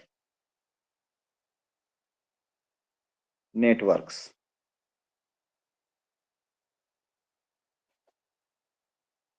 ठीक है, तो क्या है? ये ग्लोबल सिस्टम है जो कि कंप्यूटर नेटवर्क का, जो कि इंटरकनेक्टेड है, एक दूसरे से कनेक्टेड है। ग्लोबल मींस वर्ल्ड वाइड, है ना? ग्लोबली ये कंप्यूटर का नेटवर्क है जो कि आपस में कनेक्टेड है। ठीक है, जो कि क्या करता है? कम्युनिकेट कराने का काम करता है ना? ऊपर कूदने से पहले एक बार सोच लिया करो कि हमारे पेट में दर्द हो रहा है। तो पता है ना पापा की कम्युनिकेट, म्यूट कर लो। To communicate between networks and devices. ठीक है, global network that connects the globe. Simply हम कह सकते हैं global network that connects the globe. पूरे ग्लोब को जो कनेक्ट करता है, ग्लोबल, सिंपल भाषा में हम इसको कहते हैं global network that connects the globe, जो कि संसार को जोड़ता है, ऐसा नेटवर्क है। ठीक है, ऐसा नेटवर्क है। और network network of computer networks, इसको नेटवर्क ऑफ नेटवर्क्स बोलते हैं, क्योंकि नेटवर्क जो हैं वो छोटे लेवल के भी हैं, थोड़े बड़े लेवल के भी हैं और बड़े लेवल के भी हैं, लेकिन इंटरनेट क्या है, इंटरनेशनल नेटवर्क है। इंटरनेट अपने आप में सारे नेटवर्क्स को जोड़ के रखता है, इसलिए इसको नेटवर्क ऑफ नेटवर्क्स कहते हैं, नेटवर्क ऑफ कंप्यूटर नेटवर्क्स। ठीक है, दुनिया में जितने भी छोटे नेटवर्क हैं, चाहे वो एक ऑफिस में 10 कंप्यूटर जुड़े हुए हैं, वो भी एक क्या है, नेटवर्क है। चाहे वो एक शहर के 100 कंप्यूटर जुड़े हुए हैं, वो एक थोड़ा बड़ा नेटवर्क है। चाहे एक जिले के सभी तहसीलों के, है ना, अधिकारियों के जो नेटवर्क से जुड़े हुए कंप्यूटर्स हैं, वो एक थोड़ा और बड़े लेवल का नेटवर्क है। और इस पूरा अगर हम देखें, जैसे ई कॉमर्स साइट हैं, जैसे सरकार की जो है योजनाओं चलाने वाली साइट है, तो वो पूरे देश के कंप्यूटर्स को जोड़ के रखती है, तो वो एक और बड़ा नेटवर्क है। लेकिन जब ये पूरा नेटवर्क पूरा ग्लोबली जुड़ जाता है ना, तब वो हो जाता है इंटरनेट। इसीलिए इसको हम क्या कहते हैं, इसलिए इसको हम नेटवर्क ऑफ कंप्यूटर नेटवर्क्स कहते हैं। म्यूट करो भाई। Sir network of computer networks. ठीक है, और नेटवर्क क्या है? हाँ बेटा। सर जैसे सारे विश्व के कंप्यूटरों को जोड़कर रखने वाला जो बस यानी कि सिंपल, इंटरनेट है। बिल्कुल बिल्कुल सिंपल है ना। और नेटवर्क हम नेटवर्क से क्या समझते हैं, जो भी छोटे से छोटे 2 कंप्यूटर को भी लिंक करने के लिए हमारे पास जो कम्युनिकेशन होता है, उसे हम नेटवर्क कहते हैं। लिंक बिटवीन 2 कंप्यूटर्स, नेटवर्क क्या है, link between 2 computers for sharing information, that is network simply. तो अब देखिए नेटवर्क कितना छोटा हो सकता है, 2 कंप्यूटर आपने अगर घर में कनेक्ट कर लिए, वो भी आपका क्या है, नेटवर्क है। और इंटरनेट क्या है, उन नेटवर्कों का जो संसार में कितने भी नेटवर्क हैं, उन सब को जोड़ के जो एक बड़ा नेटवर्क बना है, दैट इज कॉल्ड इंटरनेट। ठीक है, चलिए इंटरनेट की हिस्ट्री पे हम चलते हैं थोड़ा सा।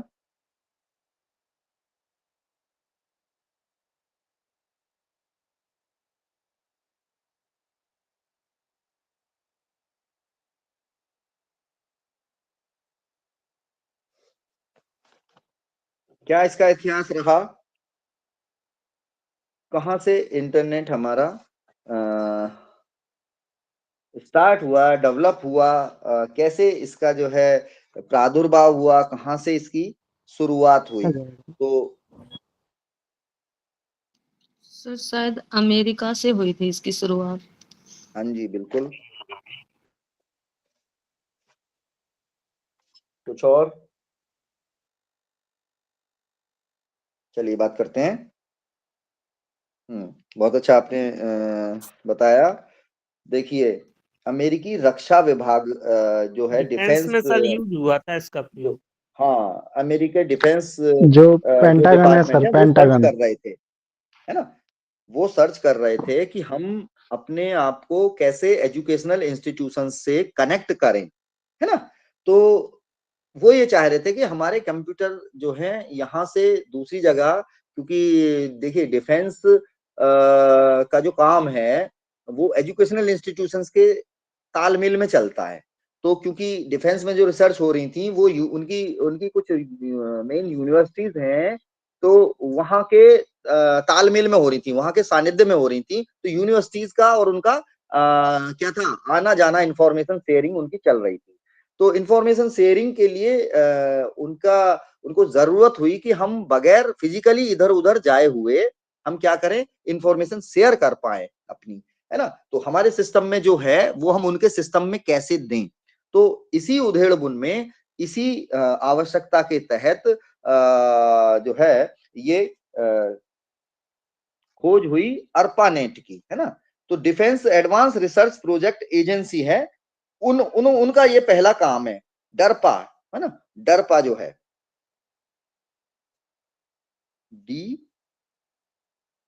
DARPA, ठीक है। डिफेंस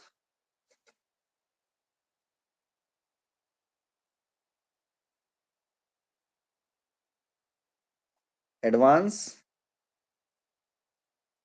रिसर्च प्रोजेक्ट एजेंसी, ये अमेरिका की डिफेंस एजेंसी ही है जो कि काम करती है डिफेंस के रिसर्च के लिए, जो काम करती है। तो ये डरपा ने ये महसूस किया कि हम कैसे कनेक्ट हों इंटरनेट के साथ, और इन्होंने क्या किया फिर, इन्होंने जो डरपा है, इन्होंने अर्पानेट, है ना, अर्पानेट को इन्होंने स्टार्ट किया 1969 में। क्या किया इन्होंने, डरपा ने 1969 में they started ARPANET, advance research project agency network. तो इन्होंने अपना नाम रखा, अपना ही नेटवर्क था, इन्होंने अपने 4 विश्वविद्यालयों के कंप्यूटर को आपस में जोड़ लिया, और इनका वहां आना जाना, फिजिकली आना जाना खत्म हो गया, और अपनी जो इंफॉर्मेशन थी वो ऑनलाइन वो शेयर कर पाने में सफल हो गए। तो क्या इन्होंने डेवलप किया, अर्पानेट, उसको नाम दिया अर्पानेट, अपना ही इनका नेट था अर्पानेट, ठीक है। Advance research project agency network, ये इन्हीं के अपने ही नाम पे है। ये डरपानेट भी इसको रख सकते थे, लेकिन अर्पानेट इसको रख दिया, क्योंकि defence advance research project agency थी। तो अब क्योंकि डिफेंस के साथ साथ इसमें यूनिवर्सिटीज भी शामिल थी, तो इन्होंने डिफेंस रिसर्च प्रोजेक्ट नेटवर्क ना करके क्या कर दिया, एडवांस उसमें जोड़ दिया, एडवांस। तो advance research project agency network इसको कर दिया, अर्पानेट। तो ये एक अर्पानेट की शुरुआत 1969 में हुई। तो ये एक क्या था, ये पहला कदम था इंटरनेट की शुरुआत का। लेकिन ये क्या था, ये प्राइवेट उनका अपना एक छोटा नेटवर्क था, एक स्मॉल एरिया ये नेटवर्क था, अपनी यूनिवर्सिटीज और डिफेंस डिपार्टमेंट के बीच में कम्युनिकेशन करने के लिए जो है इन्होंने अर्पानेट नाम के अपने नेटवर्क की शुरुआत की। तो ये एक बेस है जो डिफेंस जो एजेंसी है यूएस की, उन्होंने 1969 में शुरू किया, और इसी के बेस पर फिर हमारे इंटरनेट को हम आगे डेवलप कर पाए, ठीक है। तो यहाँ ये क्या है, फर्स्ट देखा जाए तो स्टार्टिंग इसको यहाँ से कहा जा सकता है ना। चलिए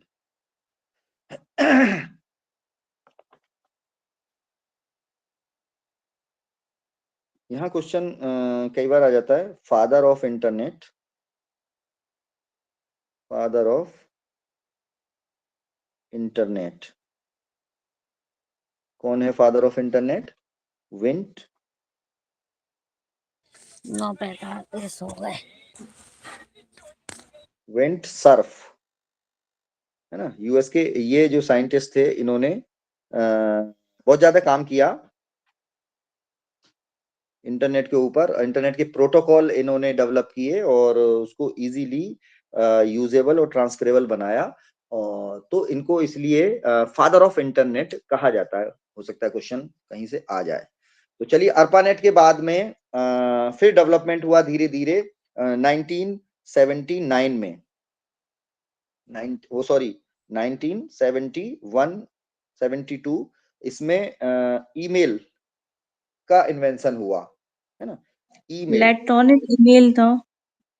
हाँ जी, इलेक्ट्रॉनिक मेल, ईमेल यानी मेल वाया इलेक्ट्रॉनिक डिवाइसेस, या ऑनलाइन मेल भी हम इसको बोल सकते हैं, है ना। ईमेल का इन्वेंशन हुआ, और इसको जो इन्वेंट करने वाले थे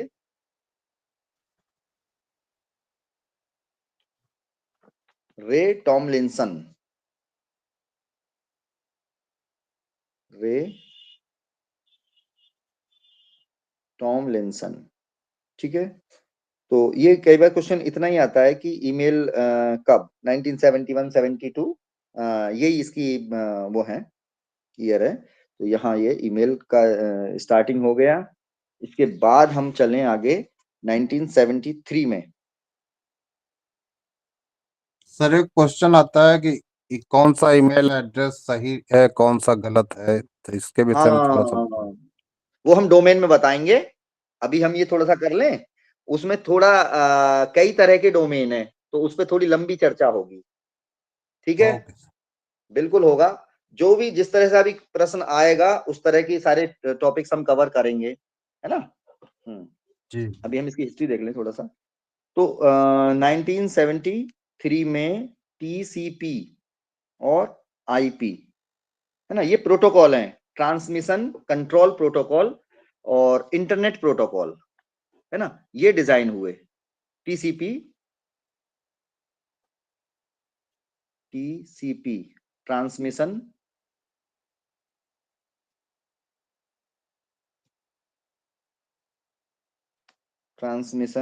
कंट्रोल प्रोटोकॉल। अब ये क्या है, प्रोटोकॉल क्या होता है, कोई बताएगा?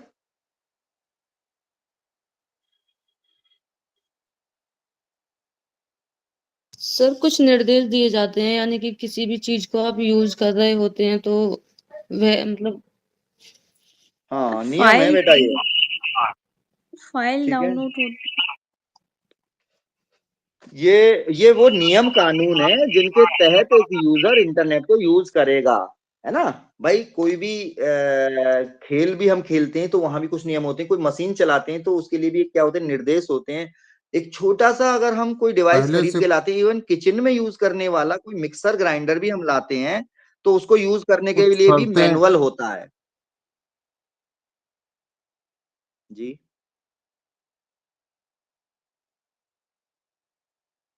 बोलिए। तो ये वो क्या है, नियम है, ये वो रेगुलेशंस हैं, ये मैनुअल है एक तरह का, जो कि इंटरनेट को यूज करने के लिए काम आएंगे। क्योंकि जब प्रोटोकॉल बनेगा और तभी वो जो इंटरनेट है वो यूज कर पाएंगे यूजर्स। क्योंकि अब इंटरनेट को क्या होने वाला है, अब इंटरनेट का जो विस्तार है वो पूरी दुनिया में होने वाला है। तो अब ये कोई प्राइवेट चीज नहीं रह गई, अब ये पब्लिकली जो है एक्सेस होने वाली चीज है। और हम एक दूसरे से अपने केवल 4 यूनिवर्सिटीज में अब कनेक्ट नहीं हो रहे हैं वो लोग अर्पानेट के थ्रू, अब वो क्या कर रहे हैं, वो पूरे देश में कनेक्ट हो रहे हैं। और फिर वो क्योंकि फिर ये वर्ल्ड वाइड जाने वाला है ये टेक्नोलॉजी, तो वो पूरे क्या है, पूरे वर्ल्ड वाइड लोग उससे कनेक्ट होंगे। तो उसको कनेक्ट होने के लिए जो प्रोटोकॉल की आवश्यकता है ना, उसमें इंफॉर्मेशन को ट्रांसमिशन करने के लिए, इधर से उधर शेयरिंग करने के लिए जो प्रोटोकॉल की जरूरत है, वो नियम है हमारे टीसीपी में, जिन्हें कहते हैं हम ट्रांसमिशन कंट्रोल प्रोटोकॉल, है ना। क्या चीजें आप शेयर कर सकते हैं, क्या नहीं कर सकते, है ना, कितना आप शेयर कर सकते हैं, कितना नहीं कर सकते। और ये प्रोटोकॉल समय समय पर बदलते रहे। उस समय जब ये स्टार्टिंग में 1973 में ये डेवलप किए गए थे, तो उस समय की नीड के अकॉर्डिंग थे। और ऐसे ही इंटरनेट को यूज करने के लिए सिंपली जो प्रोटोकॉल है वो है आईपी इंटरनेट प्रोटोकॉल। तो ये लिख दिए गए, है ना, खेल शुरू होने से पहले जैसे खेल के नियम बता दिए जाते हैं। तो ये एक बड़ा स्टेप था, 1973 में ये प्रोटोकॉल डिजाइन हो गए थे। और इसके बाद 1983 में ऑफिशियली इंटरनेट को पब्लिक के लिए खोल दिया गया था, है ना। ऑफिशियली स्टार्टिंग जो है 1 जनवरी 1983 को इंटरनेट का स्टार्टिंग डे माना जाता है। हालांकि उससे पहले ही इन्होंने उसकी शुरुआत अपने क्या कहें कि एक लोकल नेटवर्क के रूप में कर ली थी, अपने अपने देश में इन लोगों ने कर ली थी। लेकिन इंटरनेट हम कहें एक वर्ल्ड वाइड वेब, एक जो है वर्ल्ड ग्लोबली अगर हम कहें, तो इंटरनेट की शुरुआत जो हुई ऑफिशियली, वो जो डेट है वो है 1 जनवरी 1983। तो इसको हम कहेंगे officially starting date, officially internet was started, ठीक है। यहां इंटरनेट स्टार्ट हुआ।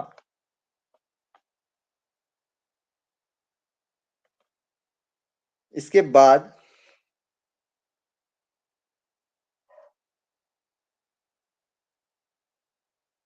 ध्यान रहेगा, ऑफिशियली स्टार्टेड इंटरनेट।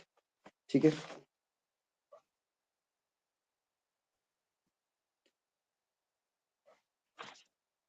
नाइनटीन 89 में WWW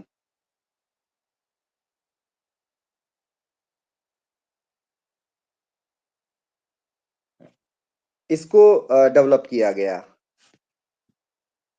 वर्ल्ड वाइड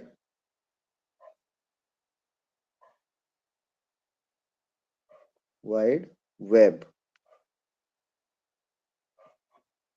1989 में वर्ल्ड वाइड वेब का डिजाइन किया गया, डेवलप किया गया या स्टार्ट किया गया फॉर ट्रांसफरिंग इंफॉर्मेशन।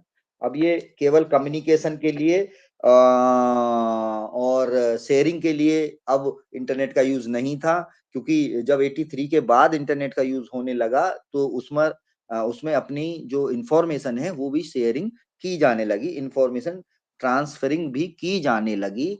तो इंफॉर्मेशन को ट्रांसफरिंग करने के लिए, प्रॉपरली उसको सहेजने के लिए, एक जगह उसको तरीके से संभालने के लिए, जिससे कि पूरे वर्ल्ड वाइड लोग एक इंफॉर्मेशन को दूसरी जगह भी यूज कर सकें, तो उसको ऑर्गेनाइज करने के लिए एक वर्ल्ड वाइड वेब का डिजाइन किया गया, है ना, जो कि आज भी हम वर्ल्ड वाइड वेब से ही अपने जो इंफॉर्मेशन है उसको लेते हैं। ये क्या है, डेटाबेस है, ये उस इंफॉर्मेशन की रखने की जगह है। ये जो है क्या है, ये एक स्टोर हाउस ऑफ इंफॉर्मेशन है ग्लोबली, है ना। कोई भी इस पे इंफॉर्मेशन डालता है तो पूरी दुनिया उसको यूज कर सकती है, देख सकती है, प्रोटोकॉल के तहत फॉलो करके उसको देखा जा सकता है। तो एक बड़ा क्या है, डेवलपमेंट है, एक बड़ा जो है कहें कि माइलस्टोन है इंटरनेट के इतिहास में, वर्ल्ड वाइड वेब का बनना। और आज भी जो इंटरनेट का जो यूजर है वो मोस्टली जो इंफॉर्मेशन जो लेने वाला यूजर है वो www के थ्रू ही हम अपनी जो इंफॉर्मेशन है वो ले रहे हैं। तो फॉर ट्रांसफरिंग इंफॉर्मेशन, ये इसके लिए ये बनाया गया ट्रांसफरिंग इंफॉर्मेशन। ठीक है, और बर्नर्स ली, ये नाम यहाँ आता है, डेवलप्ड बाय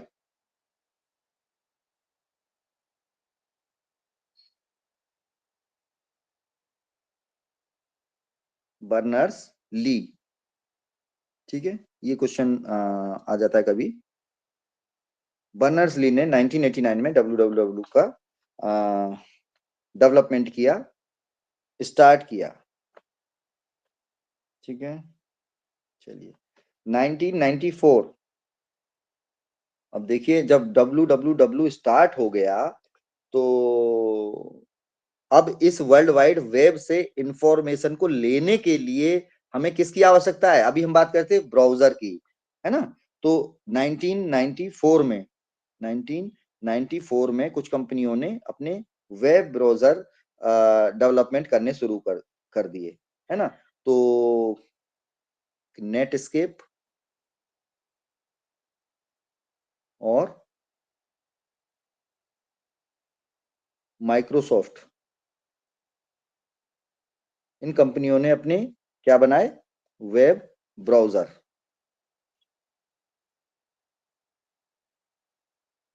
वेब ब्राउजर बनाए, और आज तो कितने सारे हम वेब ब्राउजर, नित नए वेब ब्राउजर हम यूज कर रहे हैं, है ना। बहुत सारी कंपनियां, बहुत सारे वेब ब्राउजर्स अब हमें मिल जा रहे हैं, जिनमें कि हम देखें स्पीड से हम वेब को सर्च कर पा रहे हैं, इंफॉर्मेशन को ले पा रहे हैं। बहुत सारे यूजर फ्रेंडली हमारे पास ब्राउजर्स अब उपलब्ध है, जिनपे कि हम सर्च इंजन्स को अपने चला सकते हैं। ठीक है,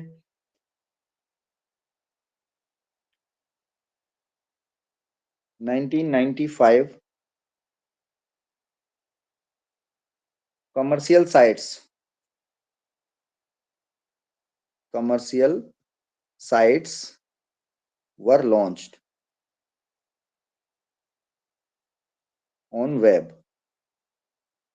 ठीक है, जो कमर्शियल साइट्स अब आपको इतनी सारी दिखाई देती हैं वेब पे, उनकी स्टार्टिंग कब हुई थी? 1995 में। चलिए अब हम बात करें इन इंडिया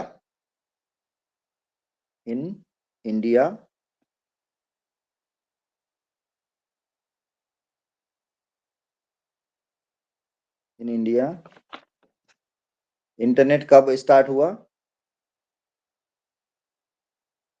1995 में।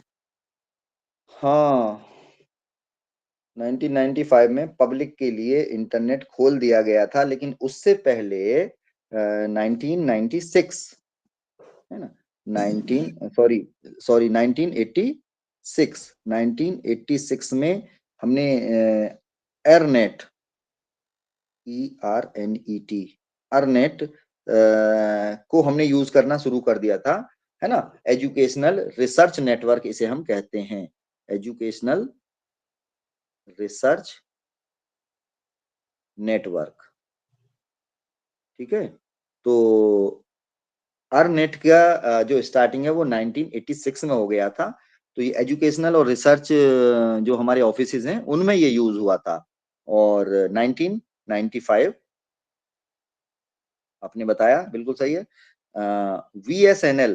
वीएसएनएल जो हमारी संस्था है, जो इंटरनेट प्रोवाइडर है ना, जो सरकारी क्या कहें कि इंटरनेट प्रोवाइडर जो कंपनी है, उसके जरिए हमें पब्लिक को पहली बार, है ना, और ये अगस्त 15 को, है ना, 15 अगस्त 1985, 15 अगस्त 1995 को वीएसएनएल ने पहली बार पब्लिक के लिए इंटरनेट फर्स्ट टाइम देना प्रारंभ किया। ठीक है, first time for public use, ये यहां से इंडिया में इंटरनेट की शुरुआत हुई। वीएसएनएल विदेश संचार निगम लिमिटेड। ठीक है, विदेश संचार निगम लिमिटेड। क्लियर है? तो ये यहाँ तक इंटरनेट का जो है ये एक हिस्ट्री रही है। मेन चीजें लगभग हमारी इसमें से हो ही गई हैं। कुछ इसमें प्रोटोकॉल हैं जो कई बार क्या है, जिनके केवल फुल फॉर्म पूछ लिए जाते हैं, है ना, इनमें ज्यादा कुछ है नहीं। तो एक दो प्रोटोकॉल हैं, ये हम डिस्कस कर लेंगे। वेब ब्राउजर और सर्च इंजन हम डिस्कस करेंगे। टाइम अभी है, टाइम तो बहुत हो गया है, आई थिंक 10 बज गए। क्लास अब एंड करें हम? Yes sir. Yes sir. कल हम इसको और एक क्लास ले लेंगे। अभी 1-2 क्लास का मटेरियल आईसीटी में बचा हुआ है, फिर मैं कुछ क्वेश्चंस भी डिस्कस करूंगा, है। आप परेशान ना हो, जो क्वेश्चंस जी सर। प्रीवियस ईयर्स में पूछे गए हैं उनको हम लोग डिस्कस कर लेंगे, कंपाइल करके मैं आपको प्रोवाइड भी करा दूंगा। और जो भी टॉपिक्स हमारे इसमें इंपॉर्टेंट है उनको हम सब कवर कर लेंगे 1-2 क्लासेस में। ठीक है, तो अभी इसमें कुछ किसी को ऐड करना है या पूछना है? 1 मिनट में अभी पूछ लें, बाकी आगे हम इसमें थोड़ा सा चलेंगे। फिर प्रोटोकॉल्स हैं, वेब ब्राउजर्स हैं और सर्च इंजन हैं, ये हम कल डिस्कस कर लेंगे ये। ठीक है, जी सर। किसी को कुछ इसमें पूछना, ऐड करना है? सर ये फाइल हमें पीडीएफ में मिल तो जाएगी ना ग्रुप में? हाँ बेटा, ये तो मिलती है रोज। Okay sir, okay. ये तो मिलती है। मैं इनको क्या है कि टाइप्ड फॉर्म में भी आपको अवेलेबल करा दूंगा। नो प्रॉब्लम, आप लोग ओके। समझते रहिए, कोई ज्यादा परेशान ना हो आप। ठीक है, जी सर, तो श्योर सर। हाँ, मैं मटेरियल आपको यथासंभव आपको पूरा हम देने की कोशिश करेंगे। ठीक है, जी, thanks a lot.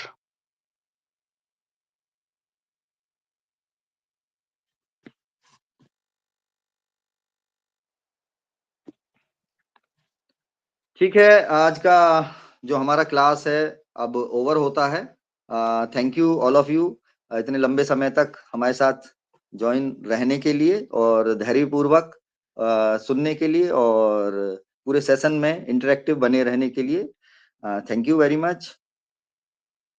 Good evening, good night all of you. जी sir, thank you so much sir, thank you so much. Welcome. Good night, all of you. Now you can left the class. Thank you, sir. Thank you, sir. Welcome. Thank you, sir. Thank you, all of you. Thank you, all of you.